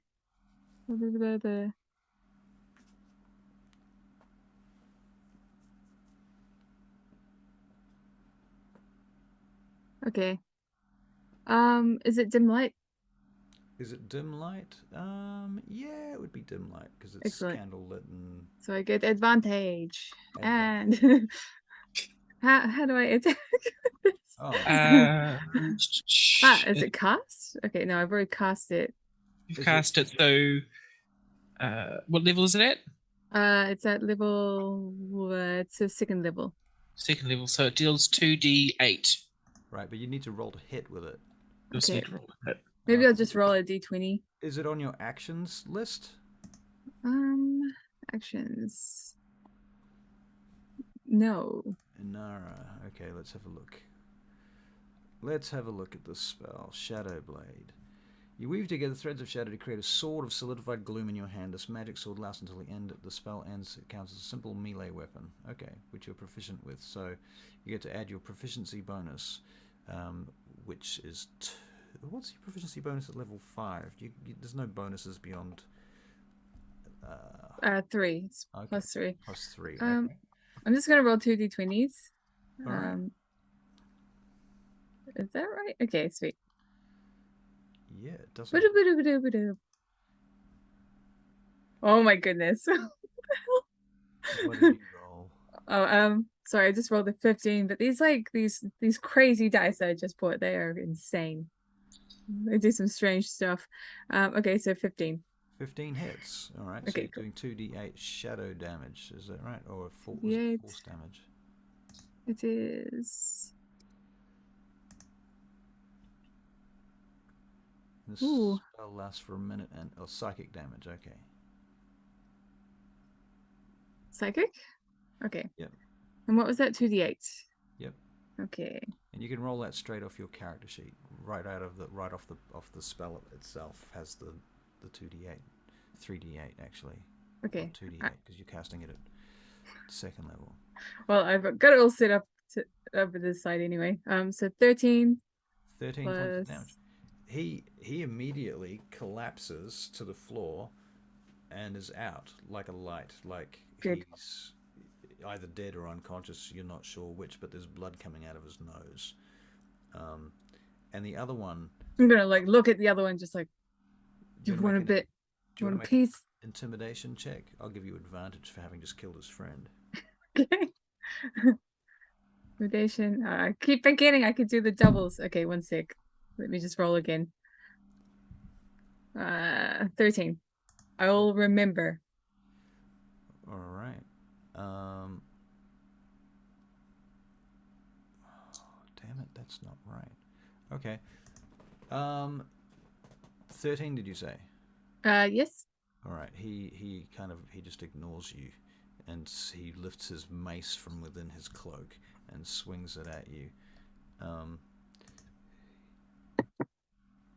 He misses you with his first attack, and then he swings at you again and misses you a second time. Now, at this point, everybody else is aware of what's going on, and Barry, it's your turn. I hear this commotion, no doubt. This kerfuffle, I find it hard to believe you haven't had a look. I have a look because I am Mr. Curious. Right. And, you know, I run over, and as I'm doing so, I say, can a man not just have a drink? Right. And you attack with your Yeah. 2 swords, is that right? Yep. All right. Very good.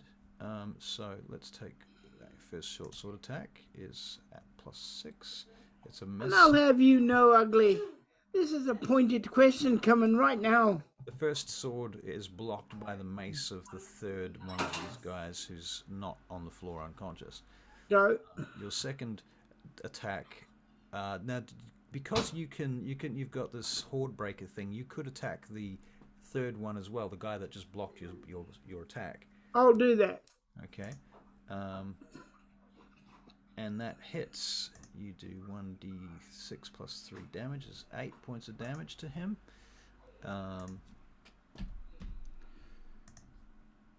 Okay, let's just take that out. 8. Okay, and now you've got a final attack, which I assume you're going to take on the one that you hit or the first one of The one that I hit. calling him Thug 2, alright? Yep. Okay. This one will not get any special bonuses to damage. This one misses, unfortunately, as well. Those are your 3 attacks, but you did hit one of them. Okay. At this point, the one that's down on the ground, he stays there. Second one turns to try and hit you, Barry, with his mace. He misses with his first attack. He swings now at Inara with the mace, rolling a 7 and also misses. The mace slams into the bar, knocking over a few drinks and things that go flying. People are shouting and crying out and gasping and covering their drinks and moving towards the walls. A few people try to go for the door. Gob, it's your turn. Do you want to do something? Yes, so I want to attack Thug 2. Alright, so you can roll to hit. So you move out from your booth, Yep. standing immediately. Do you throw the table aside to get there faster, or are you going to move around it? I am going to jump over the table. You can make an athletics check then. That is an 18. Alright, so you leap over the table into the Nice. air, and I'll give you advantage on your next attack. Cool. So I pull out my great axe and I cast a hit. And that is a 18. An 18, you hit. Roll your damage, please. And you're attacking the one that's been hit once already, is that right? Yes, that's correct. Okay. Roll your damage, please. That is an 8. 8 points of damage. Nice. You cleave into him, and he is wounded and bloodied. And Nara, it is. Do you have any more attacks, Gob? No more attacks. No bonus actions, nothing like that? Because, I mean, guess rage is your normal bonus action, and you chose not to use that this round. So. Yeah, no. Okay, cool. And Nara, it is your turn. Okay, I am going to bonus action Blade Song, All right. which lasts for a minute. That means I get +3 on my AC. Okay. So does that stack on top of? Yeah. Okay, so As that far would as I know. be. Does Is there today. anything? It'd be 19. Okay. So Okay. your armor class has gone up to 19. Yeah, because you can have a blade song that kind of tanks actually using that. I've seen Right. it before.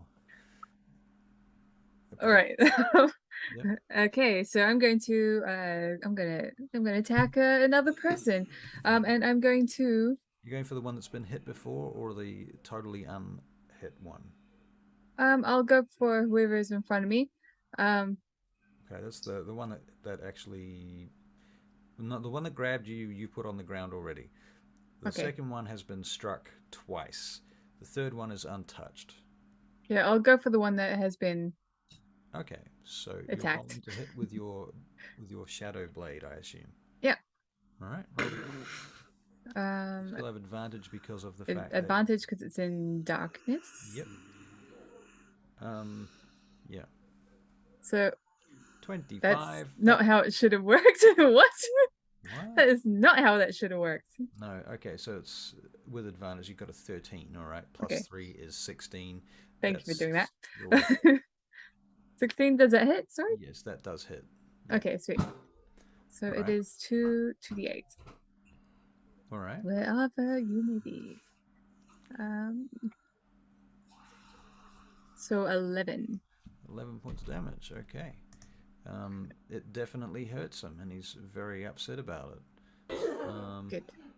Swing with my shadow blade.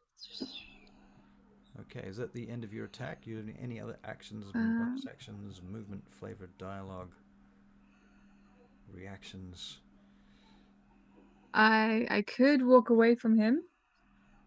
Provoking an opportunity attack. I have mobile. Okay, so you can move without provoking opportunity attacks. As long as I've hit the dude. Yeah. As long as I've attacked the dude. Okay. So yeah, I might do that. I'll go find a cheeky little location that nobody can find me. Okay, well, you can only move 30 feet probably. Okay. Should I go on the other side of the curtain? You want to go back to the... that'd be the edge of your 30 feet.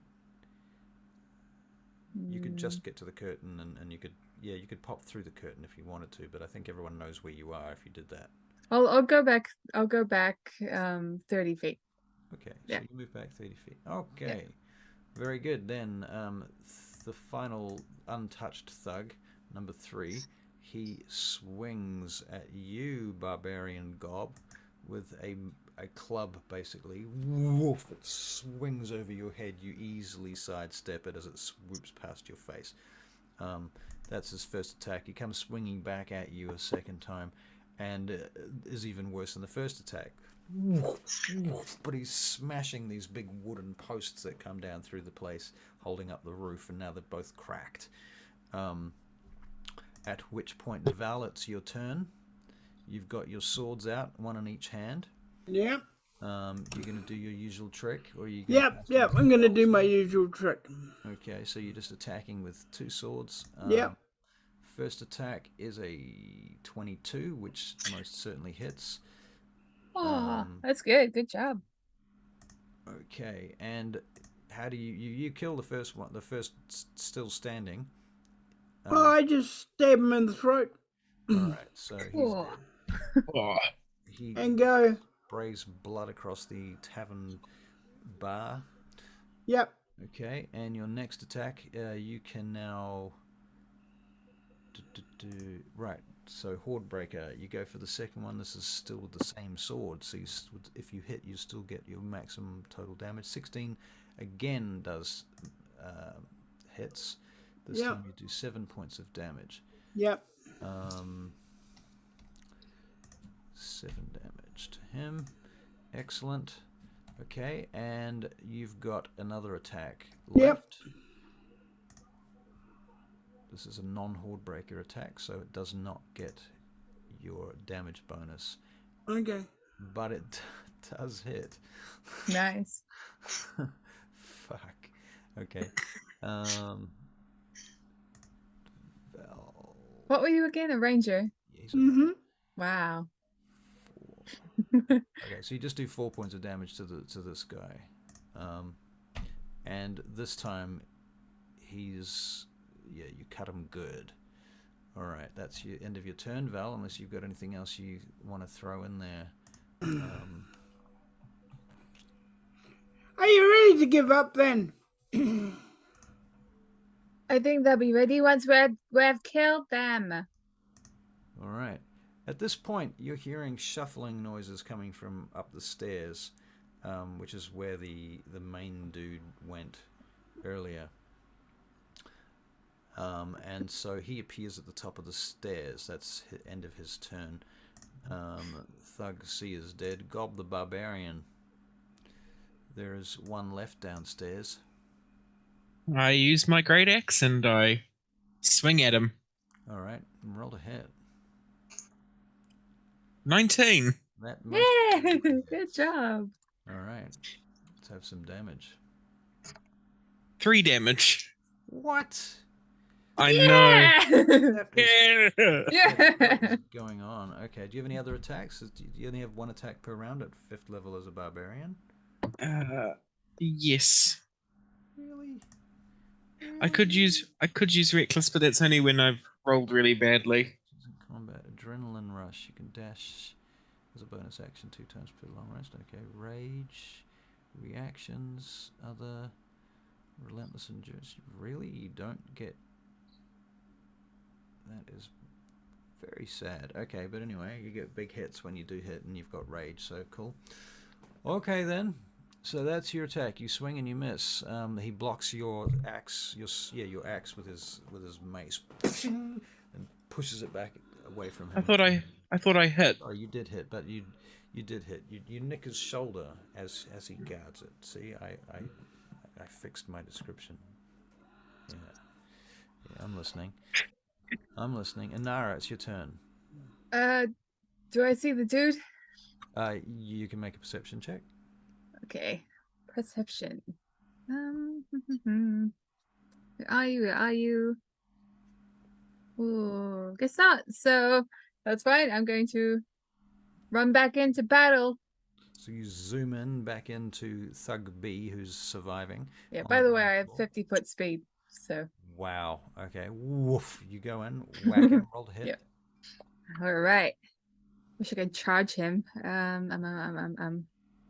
Where are we? Dice. Ding ding ding ding ding ding. Is this it? The 3d8. This Is it is supposed to be 3d8? Are you casting at 3rd? You cast your Shadow Blade at 2nd level. Oh yeah. I'm trying to look for where I can click to make this so that I can actually attack. I can show you if you like. It's got it here as like 3d8, which is incorrect. So This Alright. is your character sheet. Yep. What you can do is, you can obviously click here to do your damage. that says 3d8 on mine. Does it say 3d8 on yours? Yeah, down. It says 3d8 here on 3rd level spells. Oh, right. Right, but On it's 2nd 3d8 level. on this one.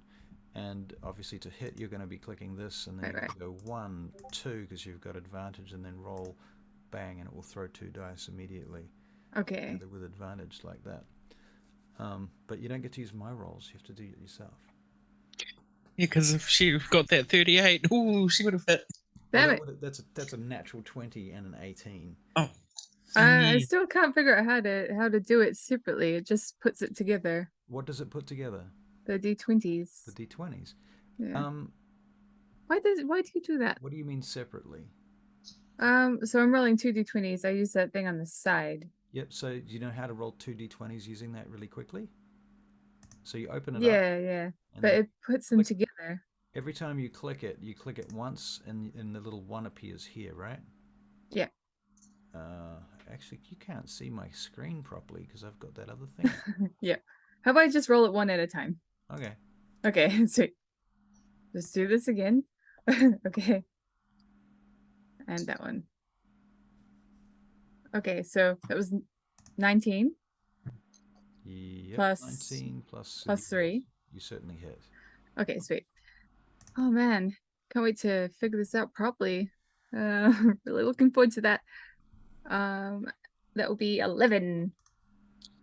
11. All right. Yep. 11. I'll Hold keep on a sec. tinkering on it.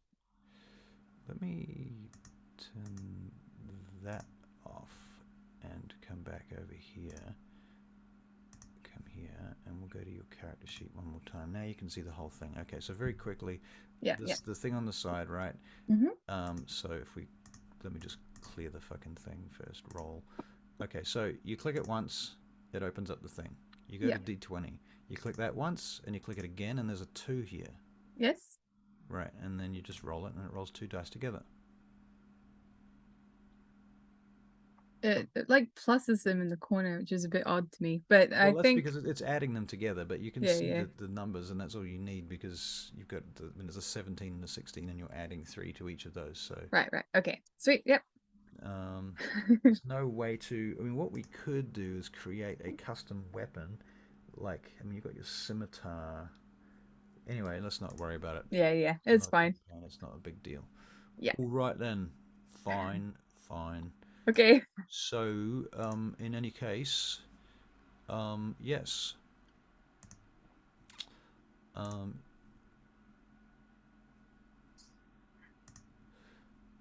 All right. Where are we at? Did you roll damage? I did. I have lost the thing. You've Do you lost- have it on your screen? Yeah, the game log will be here somewhere. Okay, Boof. sweet. And Nara, you rolled Shadow Blade damage 11. Okay. Okay, so you hit him for 11 points of damage. Yes. He's very injured and not very happy. Then he looks up at his companion upstairs, who's now coming down the stairs, and he drops this club and raises the crossbow from inside of his cloak at Is you, it- expecting you to move away like you did last time. He fires at you. What's your armor class? 19. 19. The arrow bounces off your mage armor and goes as it flies off. It splinters into pieces. Nice. It is Val's turn. Val, there is the leader is coming down the stairs, remembering that he is slighter, smaller build than the others. So yes. I'll go for him. You're going to go for him. Okay, so you go whipping towards the stairs and basically intercept him at the bottom of the stairs. Yep. All right. Does he provoke me? Because if he does, I'll just slap him on the ass.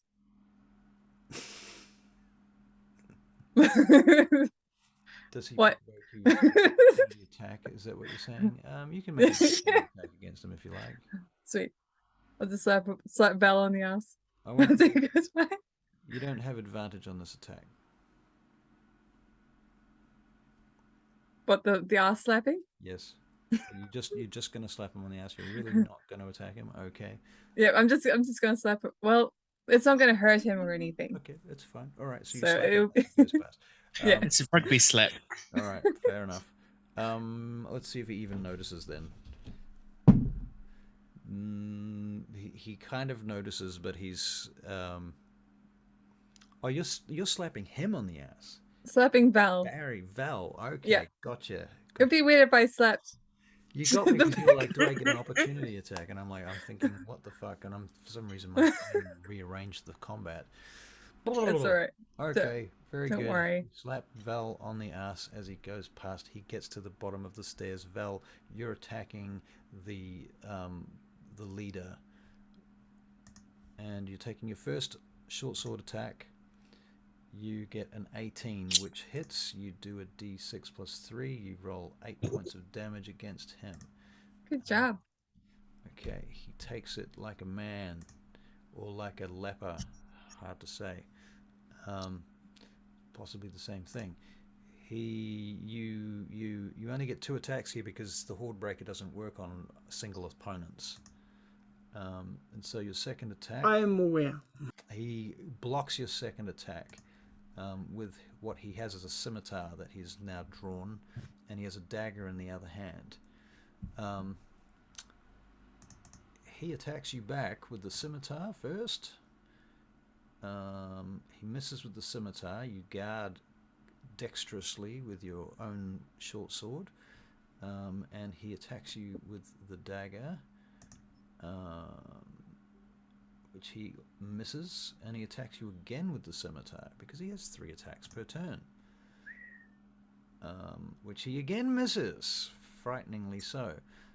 Gob the Barbarian. I pick out my javelin, which is Right. on my back, Okay. and I throw it at him with all my might. Right, so you're throwing it up the stairs, basically across diagonally towards the middle of the stairs where he's at. All right, roll to hit with your javelin, please. Reckless. Reckless, so you're having advantage on that. Yes, I am. Might want to roll again because it was a 9. 13, not any better, really. It sticks into the banister of the stairs, and gains the attention of a number of patrons and what have you. But besides that, doesn't do any real damage to anybody of import. In Nara, it is your turn. Sure. Is there still a person in front of me? Yes, there is. Okay. I'm going to Booming Blade. Booming Blade. Okay, boom your blade. Yes. Right. I'll have a quick look at this too. Booming Blade. You brandish the weapon used in the spell's casting and make a melee attack with it against one creature within 5 feet of you. Yes. On a hit, the target suffers the weapon's attack's normal effects and then becomes sheathed in booming energy until the start of your next turn. If the target willingly moves 5 feet or more before then, the target takes a d8 of thunder damage and the spell ends. Okay. Chances are I'm going to just outright destroy him anyway. So I rolled with advantage. I got a 20. To hit. All right, Yep. that hits. Yep. And now it is Shadow Blade and Booming Blade damage. Well, you don't automatically do the Booming Blade damage unless he moves. Oh, right. Okay. Well, I'll wait for him to move. So unless he's dead in this. 11. 11 is your actual attack? Yep, my Shadow Blade damage. Okay, well the Shadow Blade murders him wholly. Oh. All right. And that's fine.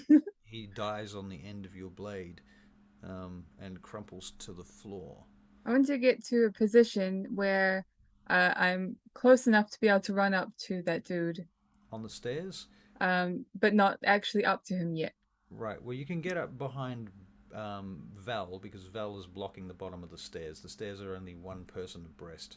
You can't have more than one person on these stairs at a time. Okay, yeah. Well, you can attack with disadvantage through the banister, or you could use a ranged weapon, I suppose. Right. Okay. Yes, but it's not your turn.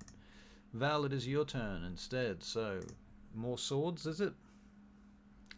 I can't hear you, but I'm going to take that as a yes. More swords. More swords. More swords. Okay, first attack. Can I have to move back after this? First attack misses. Second attack hits with a 22. D6 plus 3. You roll a 1, but you do 4 points of damage. Okay, I will record that 4 points of damage. And the bandit captain attacks you back. Oh, did I say bandit captain? Scimitar attack. He rolls an 18 to hit you for a 23 to hit. So that's definitely a hit. He does 7 points of damage with that. Oh, Val, did I do both your attacks? I did, didn't I? Yes. Yep. Okay, so 7 points of damage to Val. This is the first time you've been hit in this adventure. Alright, so you're down to 27 hit points. His second attack comes from his scimitar. 13. Your armor class is 16, I think. 15 or 16? 15. Yep. And that is a miss. He goes for you with his dagger, rolling a 16, and he just hits you. He does 7 points of damage, and you need to make a Constitution saving throw. Because this dagger has poison on it. Dun dun dun. You're down to... Poison? Oops. Oh no, not poison. God. You'll be fine. We'll be fine. You're fine.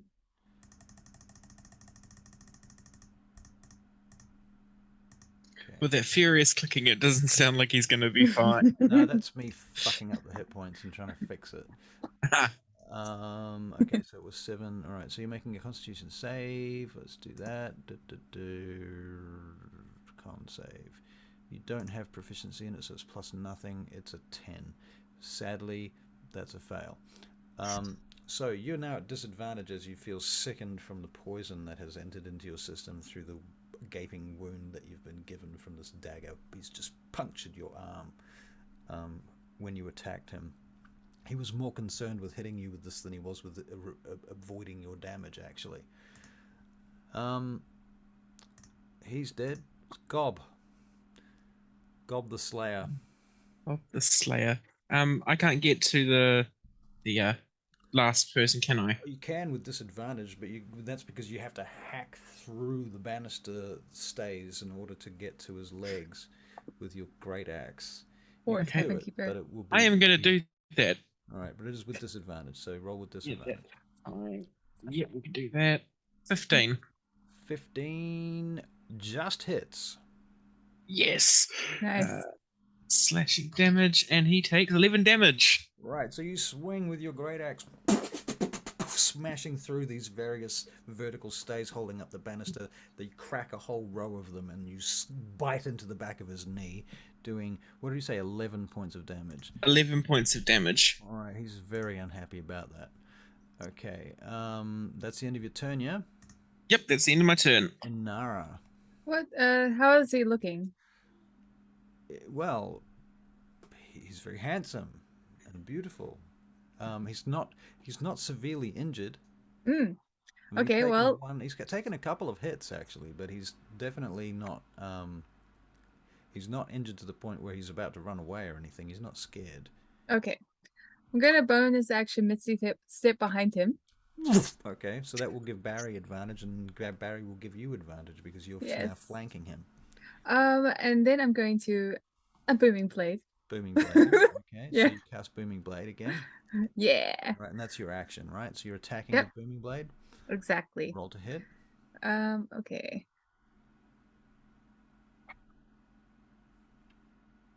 So 17, 18, 19, 20. Yeah, it hits. And then Shadow Blade. Oh my god. 16 Shadow Blade damage. Shadow blade damage. Okay. No, I'm I'm sitting gonna in the corner cruise just away. going, yes.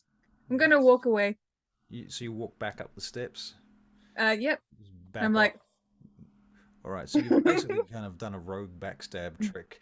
yeah. With the Shadow blade and hit him in the back. Okay, that really hurt. He cried out then when you did that. Good. Okay, and it is back to Val. Val, more swords, I'm assuming. Yeah, more swords, more swords. More swords. All right, first attack is a 17. It hits. You do It's really 7 good. points of damage. Good with that. job. He's obviously a little distracted from the hit in the back with the Shadow Blade. Your second attack comes in. 13 unfortunately does not hit. He does manage to just block that with his scimitar. Knocks it to the side. He strikes you back a couple of times. Twice with his scimitar, once with his dagger. First one misses. Second one swings at you and again misses. His dagger, however, very much misses. Plunging into your leather armor and not scratching you at all. Ooh, okay, I'll keep that in mind. All right, Gob the Barbarian. Am I able to grab him through the stairs and pull him like towards me? That will be a grapple check. Cool. What would that be? That's a string It's an athletics check. athletics check. 7. I don't do that. No, It might be for the best. unfortunately, yeah, you can't get hold of his legs. He sees you coming this time because you've already bitten the back of his leg with your axe once, and he's moved away from that side of the banister over to the wall, and so you can't quite get purchase on his legs as you attempt to grapple him. That's the end of your turn. It's the end of my turn. And Nara. I'm going to run up to him and I'm going to Booming Blade. I know like it might wear off, so I'll just do it again.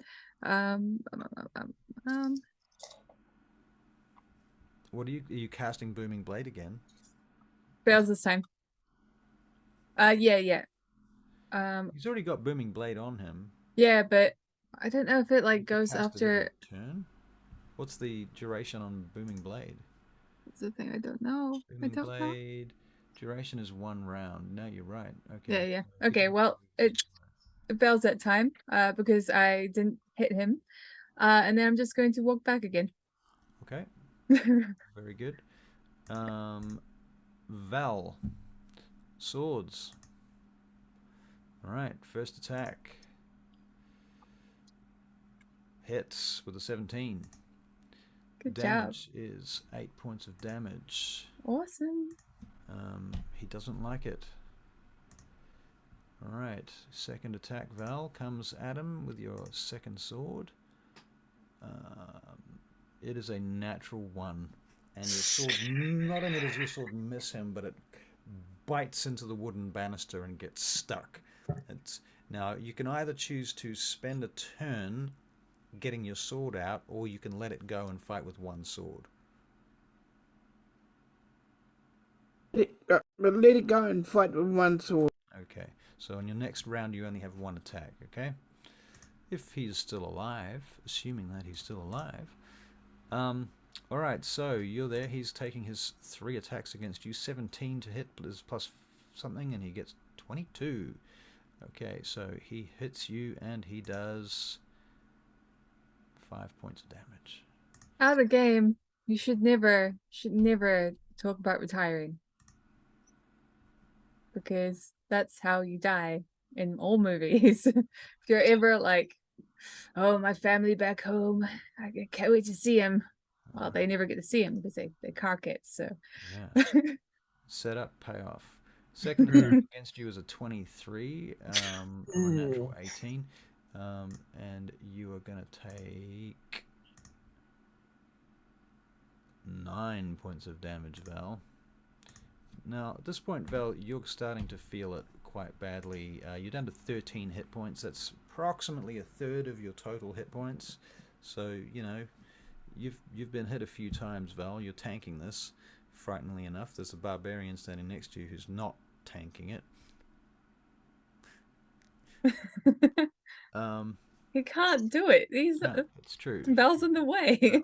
That's true, but he's doing a good job anyway, and you came in through the banister. That's true. In any case, it still works. And it is now oh no, we have a dagger attack. Here we go.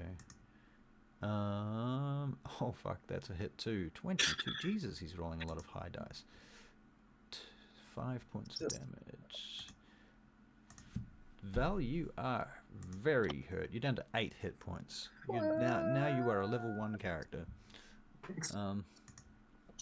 Okay, Gob. I first say, let's not kill him. He may have information. And but then I also take out my great sword and just swing at him again. Great axe. Yep. Great axe. Okay. I love it. You can choose to do non-lethal damage if you want. That was a 6 anyway, so it was a nat 1. So there's a nat 1. It was a nat 1 plus 5. Okay, well, similarly as what happened to Val's scimitar, Chunk, it's stuck in the wall. You don't have another weapon as an option, as far as I'm aware, so you will spend the next turn making an athletics check to get it out. I also have my hand axe, which is Okay. on my side. Free action to drop the axe and pull out the hand axe. Yep, I do that. Okay, so that's what you're going to do next round. Okay, very good. Inara. I am going to do the old Inara special. The old Inara special. Yeah. Special now. Go on. How do I read these? Natural 20, That's I think. funny. Yeah. Natural 20. Yeah. Okay, so you are going to right click on your damage button and select Okay. critical.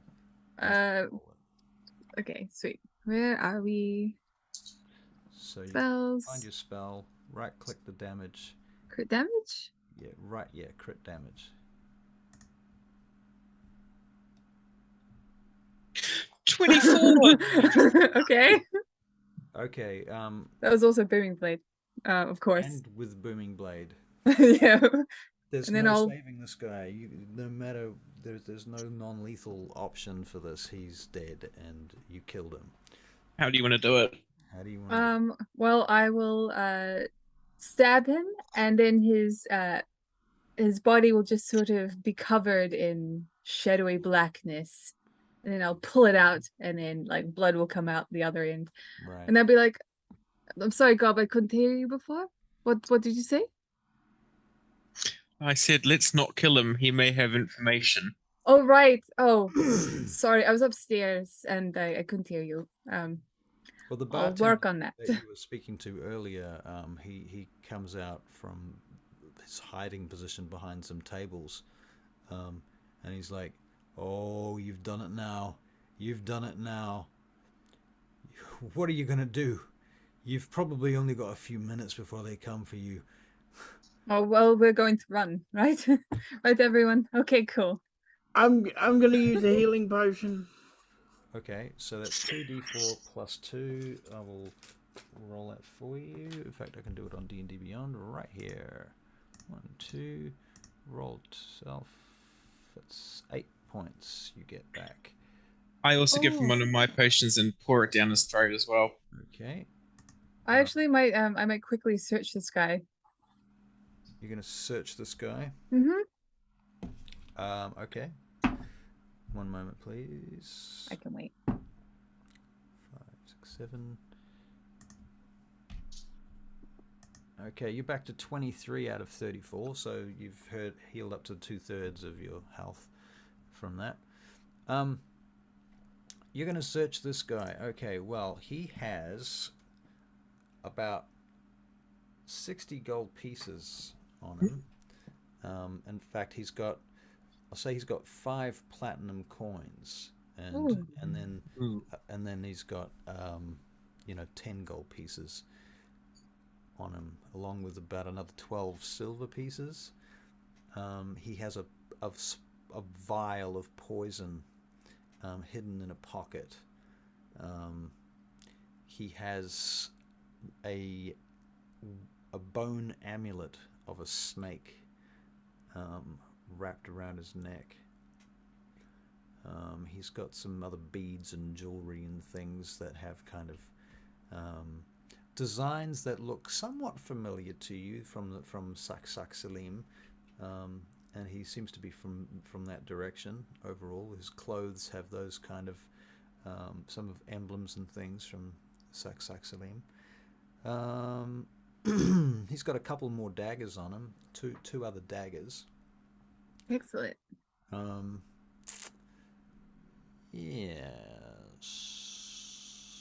Yes, that's what he has.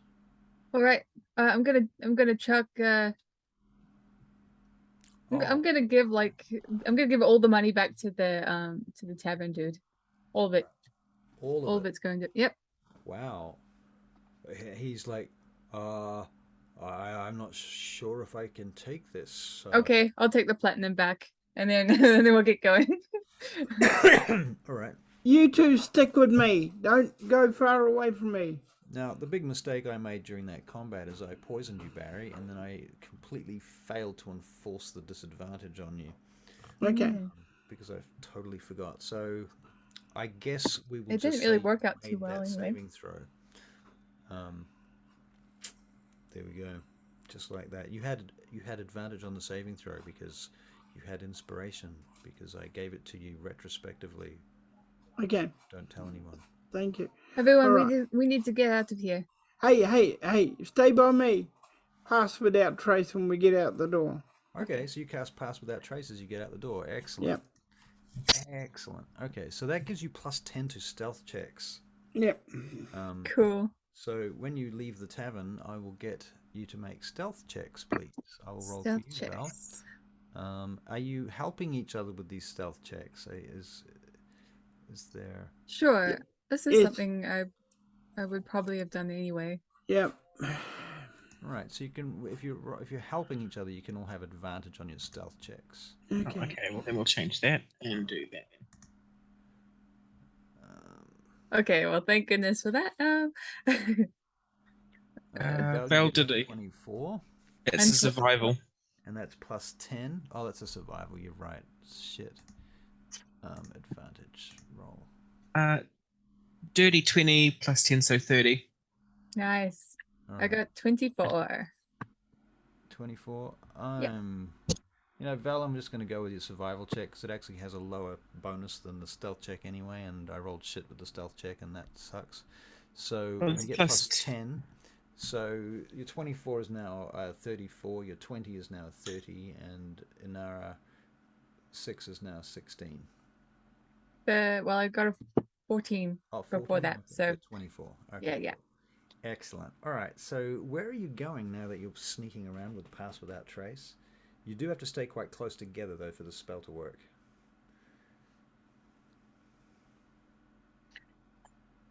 If you're talking, I cannot hear you. Do we go into the lion's den? I say I think it's the only option. Why do I mean we could Ah, we What? could make everyone leave that tavern and use that as a battlefield, because they're going to go there, aren't they? Or they're going to, aren't they? I would assume so, but there's going to be numerous amounts of them because we just knocked off 3 of them. Well, then we blow it up, 4 of them. 4 of them. blow it up, and say and give the 6 platinum to it. You know what I mean? Do You wanna- know- Can you make perception checks? I mean, you're just out on the street. I'm going to say you're in an alleyway next to the tavern. Because Yep. of stealthing. Hide in the alleyway. I can't see shit. Okay. Inara, 22. wow, you Nice. rolled almost the opposites of each other.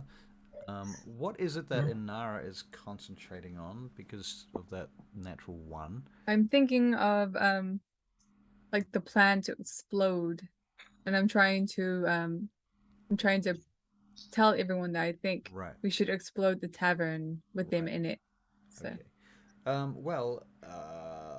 Gob, as she's talking about this, you notice that the first one that she hit that had blood running out of his nose, that hit the ground immediately at the beginning of the first round, is staggering out of the bar and now staggering past the alleyway. I'm gonna. You I'm don't see gonna- this, Barry. Only Gob. Oh, that's right. Sorry. I interrupt Arano in the middle of her sentence and go, "There's one leaving." Okay. Ah. If I see him, then I put my bow on Mm-hmm. Very good. Yep. and I fire an arrow at him. All right. So you are going to shoot at him with your longbow. You have +7 to hit. Guidance. I don't have it, but if you say it, it makes things better. Very clever. Okay, your first arrow is a 14 to hit. Let's see if that hits. That actually does hit. All right. You. It's because I guided you. Yes, it was because of her wizardly guidance. Yes, Yeah. I believe that so much. Yep. 10 points of damage. Dang. Says 10.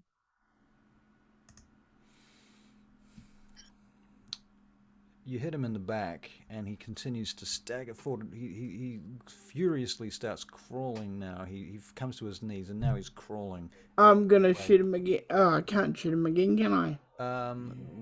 You can on 6 seconds later. He crawls for 6 seconds as you're pulling out another arrow and knocking it. Actually, you get 2 attacks per round, come to think of it. So yeah, you do get to shoot him again.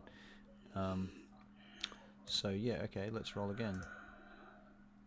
A 13, however, doesn't hit him. Okay. Yep. And he starts to shout. He's crying out, and he's sort of, oh, help! Come on, we need some help down here. I'm gonna do it again, but with Hunter's Mark. Are you going to use Hunter's Mark? Okay. Yeah. All right. Well, the good thing about Hunter's Mark also is it allows you to track people. Yeah. Possibly more than that. Might be 8 hours. I can't remember. But anyway, Hunter's Mark. Hey! If I leave my Hunter's Mark on him, they take his body, and we'll follow them. That's a good idea. So, Hunter's Mark, you choose a creature you can see within range, mystically marking it as your quarry. Till the spell ends, and the duration of the spell is up to an hour. It's a concentration spell. Till the spell ends, you do an extra d6 damage whenever you hit the person, but further to that, whenever you make a perception check or a survival check to find that person, what? And you have advantage, okay, on those things, yeah. If the target drops to 0, blah, blah, blah. Okay, cool. So it gives you advantage to track him with survival or perception. Well, we'll sit there and watch them come and get the body in the alley. Okay. And then we will track his body as they take it to wherever they take it. Okay. All right, and you've got your pass without trace. Yep, on. Okay, now let me just check something about that, because that might well be a concentration spell. It is. Okay, so you've lost your pass without trace as soon as you cast Hunter's Mark. You can't put it on again? Can't have, well, you can, but it's another 2nd level spell slot. And then your other one. And then you've got no spell slots at 2nd level at all. Okay. All right. I'll let you retract the Hunter's Mark. Yeah, I'll retract the Hunter. Yeah, they'll still come and get his body. Yeah. Can I retract that, please? Yep. Okay. I mean, we could get them when they come and collect them. We've got to go and get the jewel, though. We've got to know where the jewel is. They'll take him to their leader, I would hope. Well, he is still crawling away at this point. Okay. He looks so sad. And he crawls around a corner and down another alleyway. We'll follow him with, Hunter's... Not the Hunter's Mark, the other one. Pass without trace. Yeah. Okay, so continuing with your original stealth check. Yeah. And you pass without trace. You follow him around the corner and down an alleyway and down another alleyway. And at the end of that alleyway, you see a couple of individuals sitting around outside this door at the end of the alley. They look like a fairly dodgy bunch. Yeah. And he goes crawling towards them. And they come forward and try and help him up onto his feet. You can hear them in the distance, but you can't make out what they're saying because you don't want to get that close to them, I assume. No. All right, and they open the door, and they take him in, and for a brief moment you see a hallway inside, and you can see light within, and you see a flickering green flame deep within this place. Okay. They close the door. One of them kicks the door behind as they go in. Okay. Did The they alleyway have? now appears to be empty. Did they have like a code knock? No. Oh. I see. No. I mean, these guys are just right there. They just opened the door. The door wasn't locked. Right. I'm gonna chuck on that amulet. Okay. And walk right up to them. All right then. This might be a stupid idea, but Oh, we'll just see how it goes. Come on. Okay. I follow Oh. behind. I have, well, actually, I have a pretty good wisdom. It's, Editing. oh well, that's fine. One moment, please. We look out for each other. It's twice. Okay. Yeah. Really? Yes, yes, we look out for each other. Okay.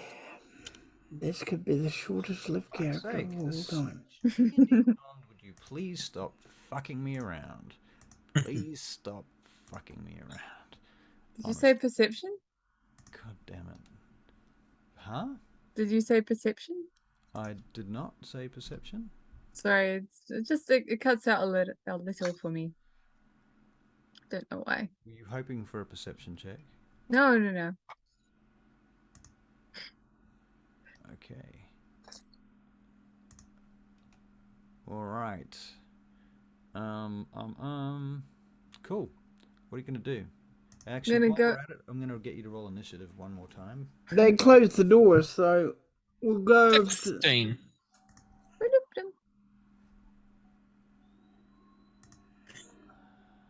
19. Ooh, 19. actually, Okay. I might have a bonus somewhere. Val. I should have played a rogue. Okay, Val, you got 11 for this one. Okay.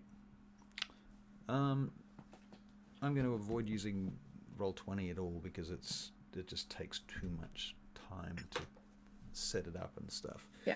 So we will stay in Theatre of the Mind if you're all good with that. Yeah. Fine. All is well. Okay. So you're in an alleyway. You can make perception checks at this point. 7. 7, 14. 14. And Barry, we will roll your perception. It is a big fat 12. Okay. Well, the first thing that happens as you're moving down the corridor, you're still stealthing, right? Yeah. And Nara, you notice there is there's like a grate in the floor that leads into like a not a proper sewer, not like an underground sewer that you can walk through, but like a drain underneath the ground that probably leads to a sewer. Okay. And in this grate, you see something slither past. Okay. I just saw something go slithering past. And again. Ugh. Oh, boy. More fight. Arrgh. Potentially more fight. Yes. Yeah, great. Wonderful. I don't know. Aren't you good with animals, Val? Why don't you go and have a look? I'm not good with animals. I'm not good with animals. I can hunt animals. Exactly. Good with animals. There you go. What are you doing? Okay. Open the grate. Shall we? Do you want to open the grate? Do you want to open the grate? You should open the grate. Well, While they're bickering, I just go and pick the grate up and throw it. all right. Bang, ding, ding, ding, ding, ding. There goes your pass without trace. And the end. Oh my God. Why me? What did I do to you, God of gods? Okay. All right. We go down there. You're going down there? Well, what did you... I don't know. While they're bickering again, I just jump down with my great axe ready. Okay, what are you doing exactly? Because as described, this is not like a place that a person can get into. Oh. This is just a gutter. Great. So we've literally just opened a grate for no reason at all. Well, I don't know. No, you've literally just opened a grate. I Put it did back. describe it, I felt. Fairly, Put it back. Put it back. but I don't know. Let's just move on. It's Moving fine. on. Moving Alright, on. So you want to make new stealth checks, Yes, Sure. please. Yeah. but you do not have pass without. Well, it does last for an hour. Okay, I'll give you the pass without trace back. 16 for you, 9, so that's 19 with you. Mhm. Val, your stealth check is gonna be plus 6. 17. Okay, so total of 27 for you. All right, so you're back to being stealthy again. Let's not break it this time. It might not help with these two. All right, you approach the door. Okay. You get to the door. Yes. You're at the door. The door is closed. There is a closed door. Did I mention that there is a door? You're at the end of an alleyway and there is a door. 25 feet behind you, there is an open grate that leads to nowhere. Try the. Perception checks. Listen at the door. Okay. Natural 20 for a 23. Nice. Nice. This got 10. Val, you got 15. It was 16 minus 1 because your wisdom is not that high. Oh no, wait, your wisdom is high. Why is it minus? Why is your? Oh, that's a performance check.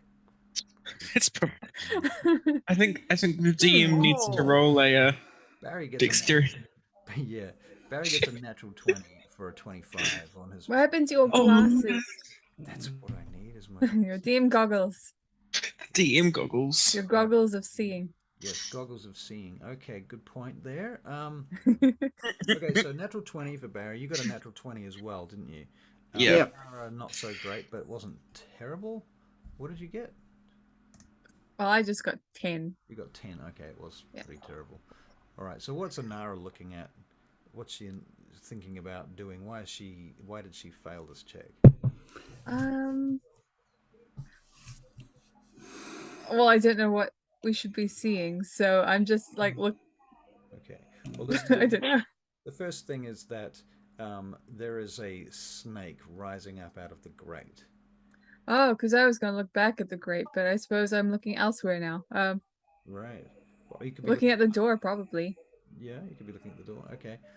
So you're looking at the door. These two look back and see the snake coming out of the grate. And as it does, Yeah. it begins to slither down in your direction. And it begins to transform in front of you. It starts to rise up and Do you want me to knock on the door? form into... Behind you. Okay, you're talking, are you? Behind you. Stealthy? I'm trying to whisper without. Okay, I'm going to make a deception check for that because I consider that to be a talkie skill. Yeah, okay. And it's at -1 because your charisma is not great. A 5. Yeah, nah, okay. All right, this thing that you see that comes out from the grate begins to transform. It begins to shape shift into... At first you think it's turning into a human until you realize that its arms are literally snakes. Can I, like, if... For arms. Does Val end up getting my attention enough to look around? Yeah, I think you Very look good. around at this point. I look around. Do you mind if I make a check of some sort to see if I know what it is in my Pokédex? You can make a history check. Okay, good. It's a good check for me. If I get good. Just a 12. Just a 12. Yep. You've heard of snake people. You think you've heard of the name Yuan-Ti. Yeah. That's and what I so- originally thought. Yeah, you don't know what kind of Yuan-Ti, if indeed there are more than one kind, you don't know, but tip for the tip for new players. There are in fact more than one type of UNT. I know this, of huh? I know of like the ones with a snake leg part, Right. but I didn't know snake hands. Yeah, this one has snake arms, and as it comes down, at first you think it's like it's going to attack you, but it doesn't even really seem to notice you. Instead, it approaches the door and opens it and slithers through, or walks through, because it's humanoid, and is going to close the door behind it. We'll follow it through. Okay, well, it's going to close the door behind it, so how do you follow it through? So I look at Gob. There's three of you. And I nod. I look at the door and I just like kick it with my foot as hard as I can. I'm going to boot it open. I'm going to boot it open. Would you like me to do a strength? Yeah, okay, we'll make an athletics check. Athletics check. I can do that. That is a 23. All right, Let's definitely. go. Okay, bang! The door goes flying open. The creature inside immediately turns around and sees you. We've already rolled for initiative, and So long ago. turns. We have. It moves a little bit towards you just to close the gap, and the first thing it does is it says one word: leave. Or in fact, it says, "I suggest you leave now." And you are going to make a saving throw of some description, a wisdom save. A wisdom save. Come on, baby, be good. 19. 19. Oh, Okay. cool. Failed save. It pursues the cosmetic description. Okay. Cool. Very well. Okay, that was its turn. Inara, you're next. Excellent. I am going to. Now remember, you have a barbarian between you and it in the doorway. Interesting. I'm going to walk back a bit. Let's just see if I have the space for this. Oh no. Oh yeah. What am I doing? I will cast Maximilian's Earthen Grasp on him. Okay. It is a strength. Strength check for him? Yeah. Okay. Strength save. Come on. Here we go. 16. 16. Now I can't see where my thing is. Oh, it saves. However, what does it do? Okay. 1 second. Yep. Okay, it takes on a failed save. The target takes 2d6 damage and is restrained. No, that's failed. Those two here. Alright. Action. So what does it do? I think it just fails. I'm not. I don't think it works. It just gets out. It breaks out of the grasping earthen mound that rises up like a hand to grab its legs, and he rips his way out of the earth. It may or may not reform depending on the spell. I don't know how that works. I'm not. Yeah, I'm not sure if it stays. A medium hand. It doesn't say it disappears. It just says it. Well, what's the duration on the Help spell? me. Concentration up to a minute. Okay, so you can use it for 6 turns. Okay, sweet. I'm going to move back. You're going to move back. Okay, Yeah. so that's using your movement, and you're avoiding any opportunity attacks by. Well, am I close enough to it? Because someone was in my way. Yeah, hold on. Yeah. The barbarian is here. You guys are back here. Let me just. I'm really fast taking back what I said about not using Roll20. Hold on a second. Boof. Now you gotta buff that over to here. Yeah. Oh crap! Drawing lines I didn't mean to do. Okay, you can't quite see that, can you? I'm gonna make this whole thing bigger. How do I do that? Like this. 50 by 50. Boof. Did it work? Come on. Yeah. Save. Okay. Now,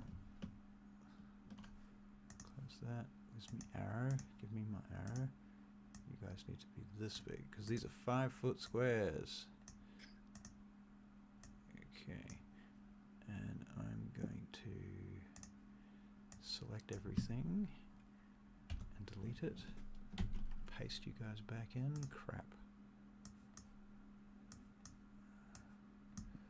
Resize you all again for the third time. And okay, so the barbarians here. I don't know where you guys are. I'm going to use. I'll go to the map back. Gonna be at the door if those two are inside. If we can make our spells look like something, I'd rather my hand look like sand. Okay. Yeah. Sure. Yeah. Inside there's a hallway. That goes down something like that. Outside is an alleyway that has brought you here, which might be about that narrow, I suppose. I'm just really quickly freehanding this shit. Okay, so that gives you an idea. And I need a token for a UNT. His name is Ewan. Ewan the T. This little boy didn't tell his mom and... What? What was that? That was interesting. This little boy's gonna get the smack. Where did that come from? Was that you, Barry?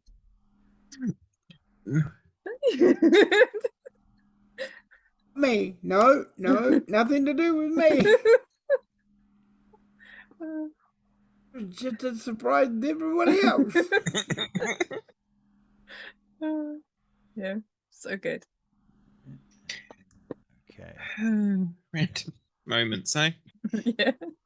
All right. There we go. Cool. So yeah, I'd like to move back. All right. So you're moving back. Go on then. Oh, can I see that?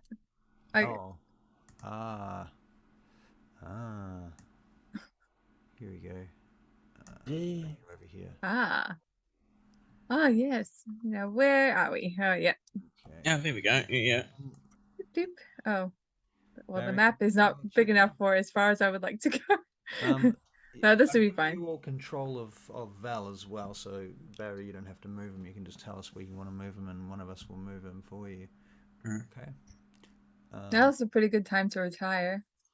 So He just walks Barbarian Yes. has kicked the door in. The UNT has tried to command you. You made a saving throw, and you've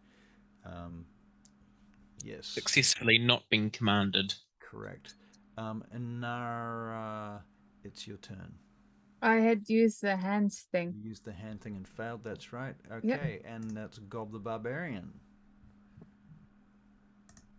What the hell? Okay. What are you going to do, Gob? Gobsop? Oh, sorry. Go, wake up! I pull out my great axe and I swing at it. All right, you're going to swing at it. Okay, cool. All right, so you It roll is a 24. 24 to hit. Okay, you definitely hit with a 24. And I do 12 damage. Far out. Okay, 12 damage. I'm hyped. I'm ready to go. Okay, Yeah. 12 damage. But I'll just sit at the store. Yeah.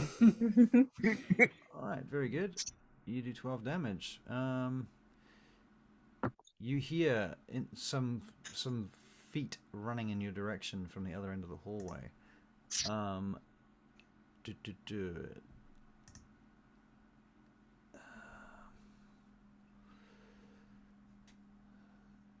From the far end of the hall comes a... No, it doesn't, because they can't reach. Very good. Ah, Val, well, it's good. your turn. You swording or bowing? Noting that Gob is kind of in the way for a sword attack, and it's through a door frame. I'll bow because I'm going to use Hunter's Mark. Okay, so you cast Hunter's Mark as a bonus action. Yeah. Alright, I will knock that off your spell slots. Boof. What? Yeah. Your sound keeps cutting out. Is that What? just for me or? My sound No, is it's happening cutting for out? me. No, Yeah, it's your happening sound's to me. cutting out. Yeah. My sound is cutting out or not? Yes? Yours Yeah. is, yeah. That's weird. Okay. I don't know. I've got no explanation for that right now. Oh, unless it's roll 20 as being a dick. No, it's not. That's turned off. Oh wait. Now, how about that? Is that better? With Yes. time, will tell. Yeah. 1, 2, 3, 1, 2, 3. I think it's because I had roll 20's mic was still unmuted. Well, yeah, unmuted. So therefore I was probably getting feedback too. Sorry about that. Okay, I'm going to It's okay. bow with Hunter's Mark on it. Okay, so I've marked off your spell slot for Hunter's Mark. Yep. And you're going to shoot your bow. Yep. It's an action. You get 2 attacks. First Yep. attack is a 16, which hits and does d8 plus 4. When you rolled it, maximum damage was a 12, plus your Hunter's Mark damage, which is a d6. So 12 plus 6, sorry, 12 plus 5, you roll a 5, is 17 points of damage from your first attack. And that is against this guy, 17. Oof. Okay, that really hurt him. Now it's your second arrow, Val, and you fire your second arrow. Boop, boop, boop. An 18 to hit with bonuses, 25 to hit, so you do a d8 plus 4. There's another 8 points of damage. I'm just going to check whether Hunter's Mark will work on your second attack or not. I don't think it will. Choose a creature to... Until the spell ends, you deal an extra d6 damage to the target whenever you hit Yeah. it with a weapon. Okay, so you do get Hunter's Mark damage, so that's good news for you. Because you rolled an 8 and another Hunter's Mark is a d6. 8 plus 4 is 12, so you've done another 12 points of damage. Good job. 12. So you've done a enormous amount of damage in one round. Val, that was a total of 17 plus 12. I don't know, it's like more than 30 points of damage, something like that. Stupid amounts of damage. Very good. Well done. Okay, now there are more UNT moving down the corridor, but they're kind of getting in each other's way at this point. The doorway is kind of an excellent egress point, or a sort of hot gates 300 style. They're not able to do much. You hear a number of them try to suggest that you leave, that you run away and such, so I'm going to get each of you to make a wisdom saving throw, I believe. What's the distance for that? 30 feet. Good. Because I am quite far. Yeah, how far back are you? Let's have a look. I should be over 30 feet if those are 5 10, increments. 15, 20, 25 feet. From this guy, yes. But that guy, hasn't he had a turn or something? True. And 5, that would mean that they're here. 25. Yeah, okay. No, you're right. You're out of range. And so am I, because I'm outside the door. You're shooting from the door. You're They're shooting over the orc's shoulder. Yeah. and Am I? Okay. I had you close to the door. I don't know. Okay, that's all right. Let's go with that. Let's go with that. All right. So Whatever. we'll make you. You You're should be gonna good make, at wisdom. you and Gob both make saving throws, wisdom saving throws. So Okay. Val, your wisdom save has a +2, and you rolled a massive 4. Okay, so Val, you take these words to heart. Oh, wait! You're an elf. You have Yes. advantage against being charmed. Yeah. So you get to roll again. Okay. And you get 19. So your elven ancestry defeats their charms. Yeah. And you do not feel the need to run away. Excellent. Okay, so that's done. Our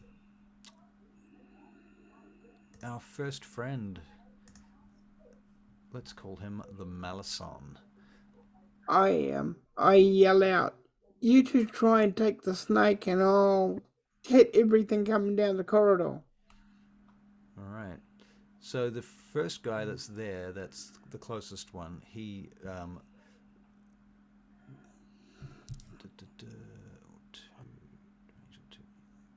okay, he's going to try and bite you, barbarian, with his big shiny teeth, but he's only got an 11 to hit. I don't think that's going to hit you, is it? You have an AC of 14. We cannot hear you. We can't hear you, by the way, Gob. But he Yeah. does get to attack you nonetheless,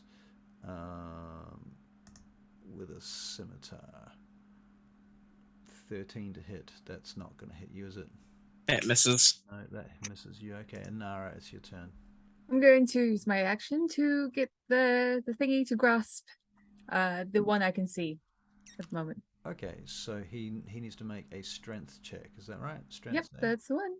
Okay. 10. That one fails. Fails. Okay, so you Dun, grab dun. him. All right. Yep. So on the fail save, target takes 2d6 and is restrained. Okay, 2d6. That is not very good. 3. So you take 3 damage, and you're restrained. But he is restrained, and he can't go anywhere. And he's pretty much blocking the door, stopping anyone moving through it in any direction. Okay, Gob the Barbarian. I attack with my great axe. All right, great axe time. Roll to hit. That is an 8. Oh dear. Okay, never mind then. Val, are you going for longbow shots? Yes, please. Okay, and he's still got Hunter's Mark on him, doesn't he? And I'm pulling the arrow. You're longbowing with Hunter's Mark, is that still... Yep, it's still going. Okay, because it has a concentration up to an hour. Okay, longbow actions. First shot is a 23. Second shot is going to be a 21, so they both hit. First one does maximum damage, 12. Second one does 8 damage, so 12 and 8, so it's 20 points of damage. Dang. All right. You're just puncturing him with arrows at this point. The UNT, no, he's right. They. I'd just like to state that Yep. like in my turn I would have moved back a bit, but I can't just because the map doesn't go that far. Oh no, we'll just assume you'll be on the edge of the map. That's Yeah, fine. yeah. Okay. So at least one of the UNT in the corridor also has a longbow that looks kind of like a harp, weirdly enough, and he starts Sick. firing back down the corridor over his Malison friend's head towards you, Gob.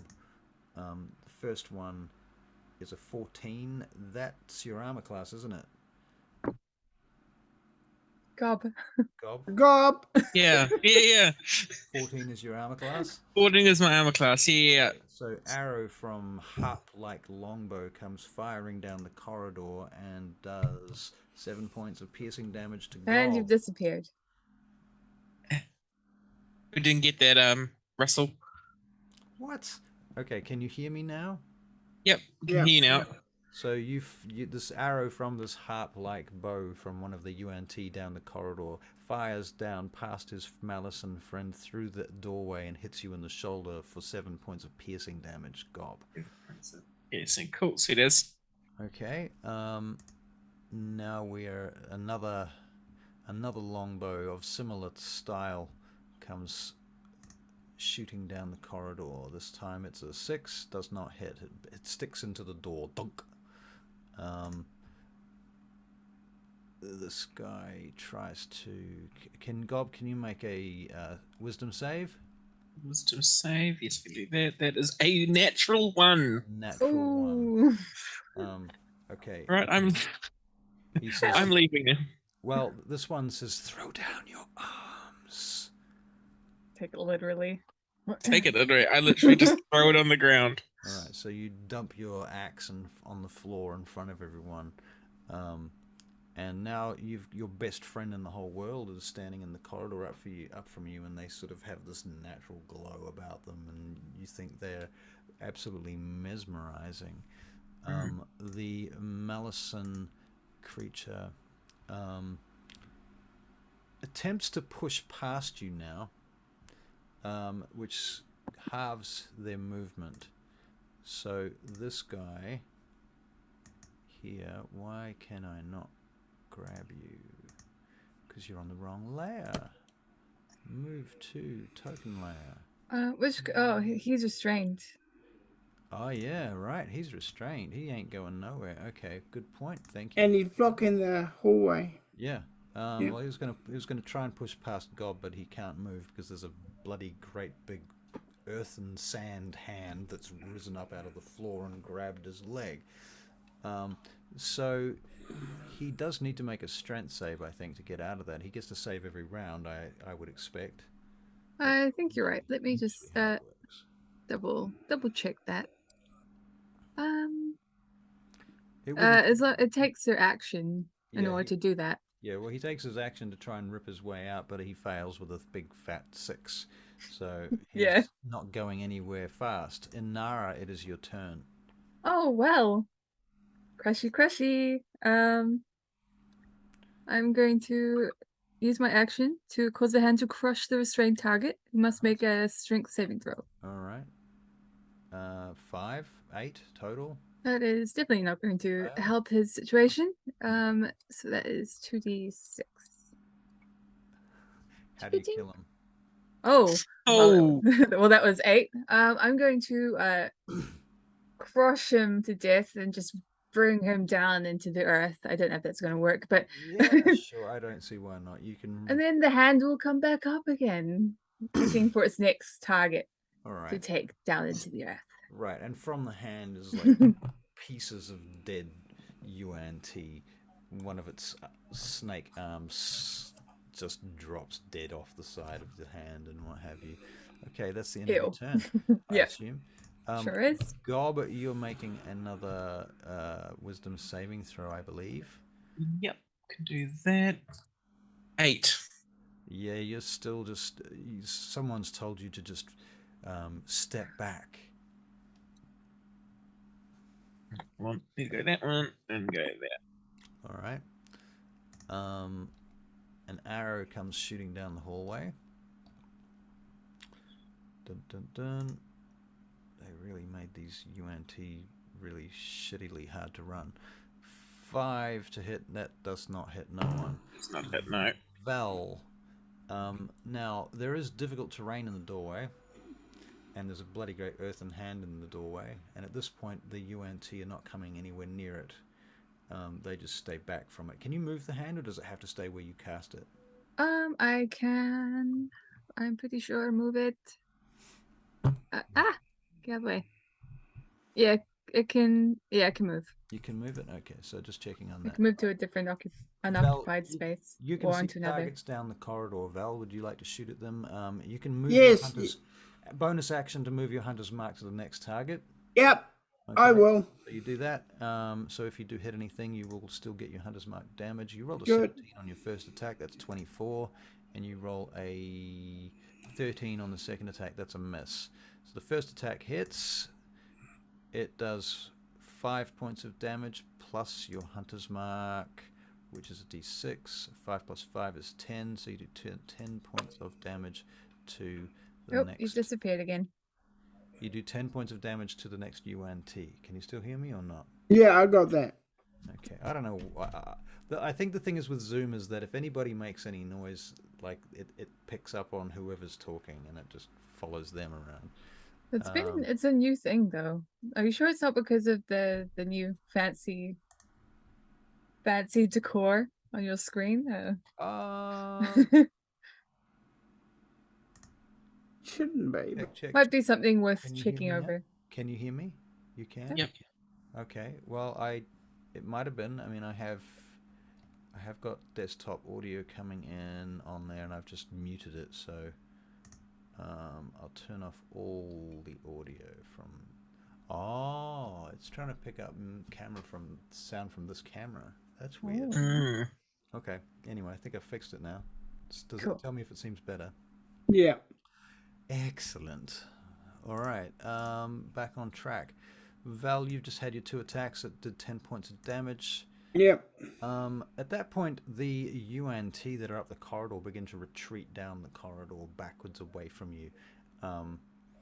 And everything down there goes dark all of a sudden.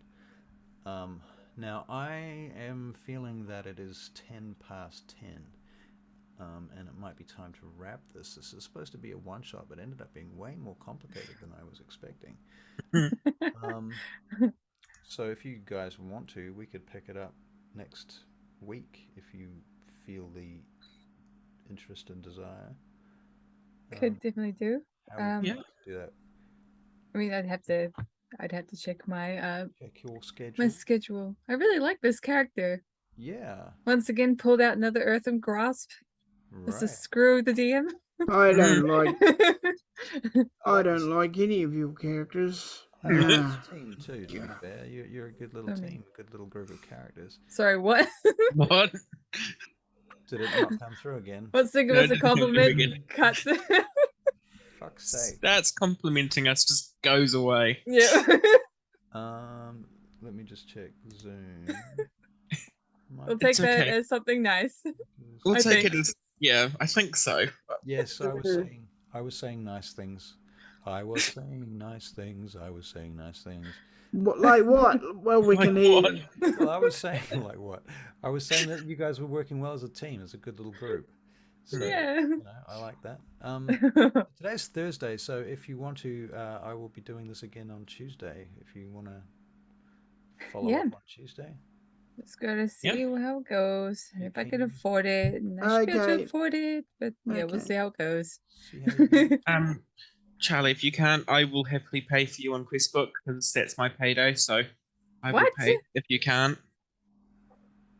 I feel bad. Look at that. No, don't feel bad. Really. Couldn't hear anything you're saying, Russell. Fuck! Can you hear me saying fuck? And like sometimes when you say something, Yeah. like I thought my headphones were screwy, but it kind of goes to one headphone, What? or like it might go to this one, Okay. and then it'll have both of them, and then yeah. All I'm right. glad it's not just me, Let me just turn because Discord. I was so worried I've that it just- was mine. I just closed Discord. Does that make any difference? Can you Just Probably. can you hear me? Can you hear me? Can you Say hear a me? monologue.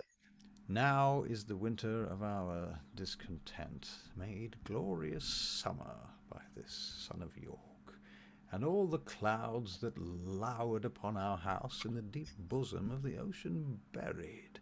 Now are our brows bound with victorious wreaths, our bruised arms hung up for monuments, our stern alarms changed to merry meetings, our dreadful marches to delightful measures. Grim-visaged war hath smoothed his wrinkled front, and now instead of mounting barbed steeds to fright the souls of fearful adversaries, he capers nimbly in a lady's chamber to the lascivious pleasing of a lute. So did that cut in and out? By God, I think he's fixed it. Oh, really? Did that work? It works, yeah. Maybe Yeah. it's just if I stop, start, and there's other noises and interruptions, and I think Zoom just, I don't know. I fucking don't know. I'll have another look at all the sound settings. All right. Anyway, stop recording. Thank you, guys. Let me. Oh, bugger. Let me know if it happens on Tuesday, and I'll cancel that other game. Alrighty. Cool bananas. I'll What's see your other game that you're cancelling?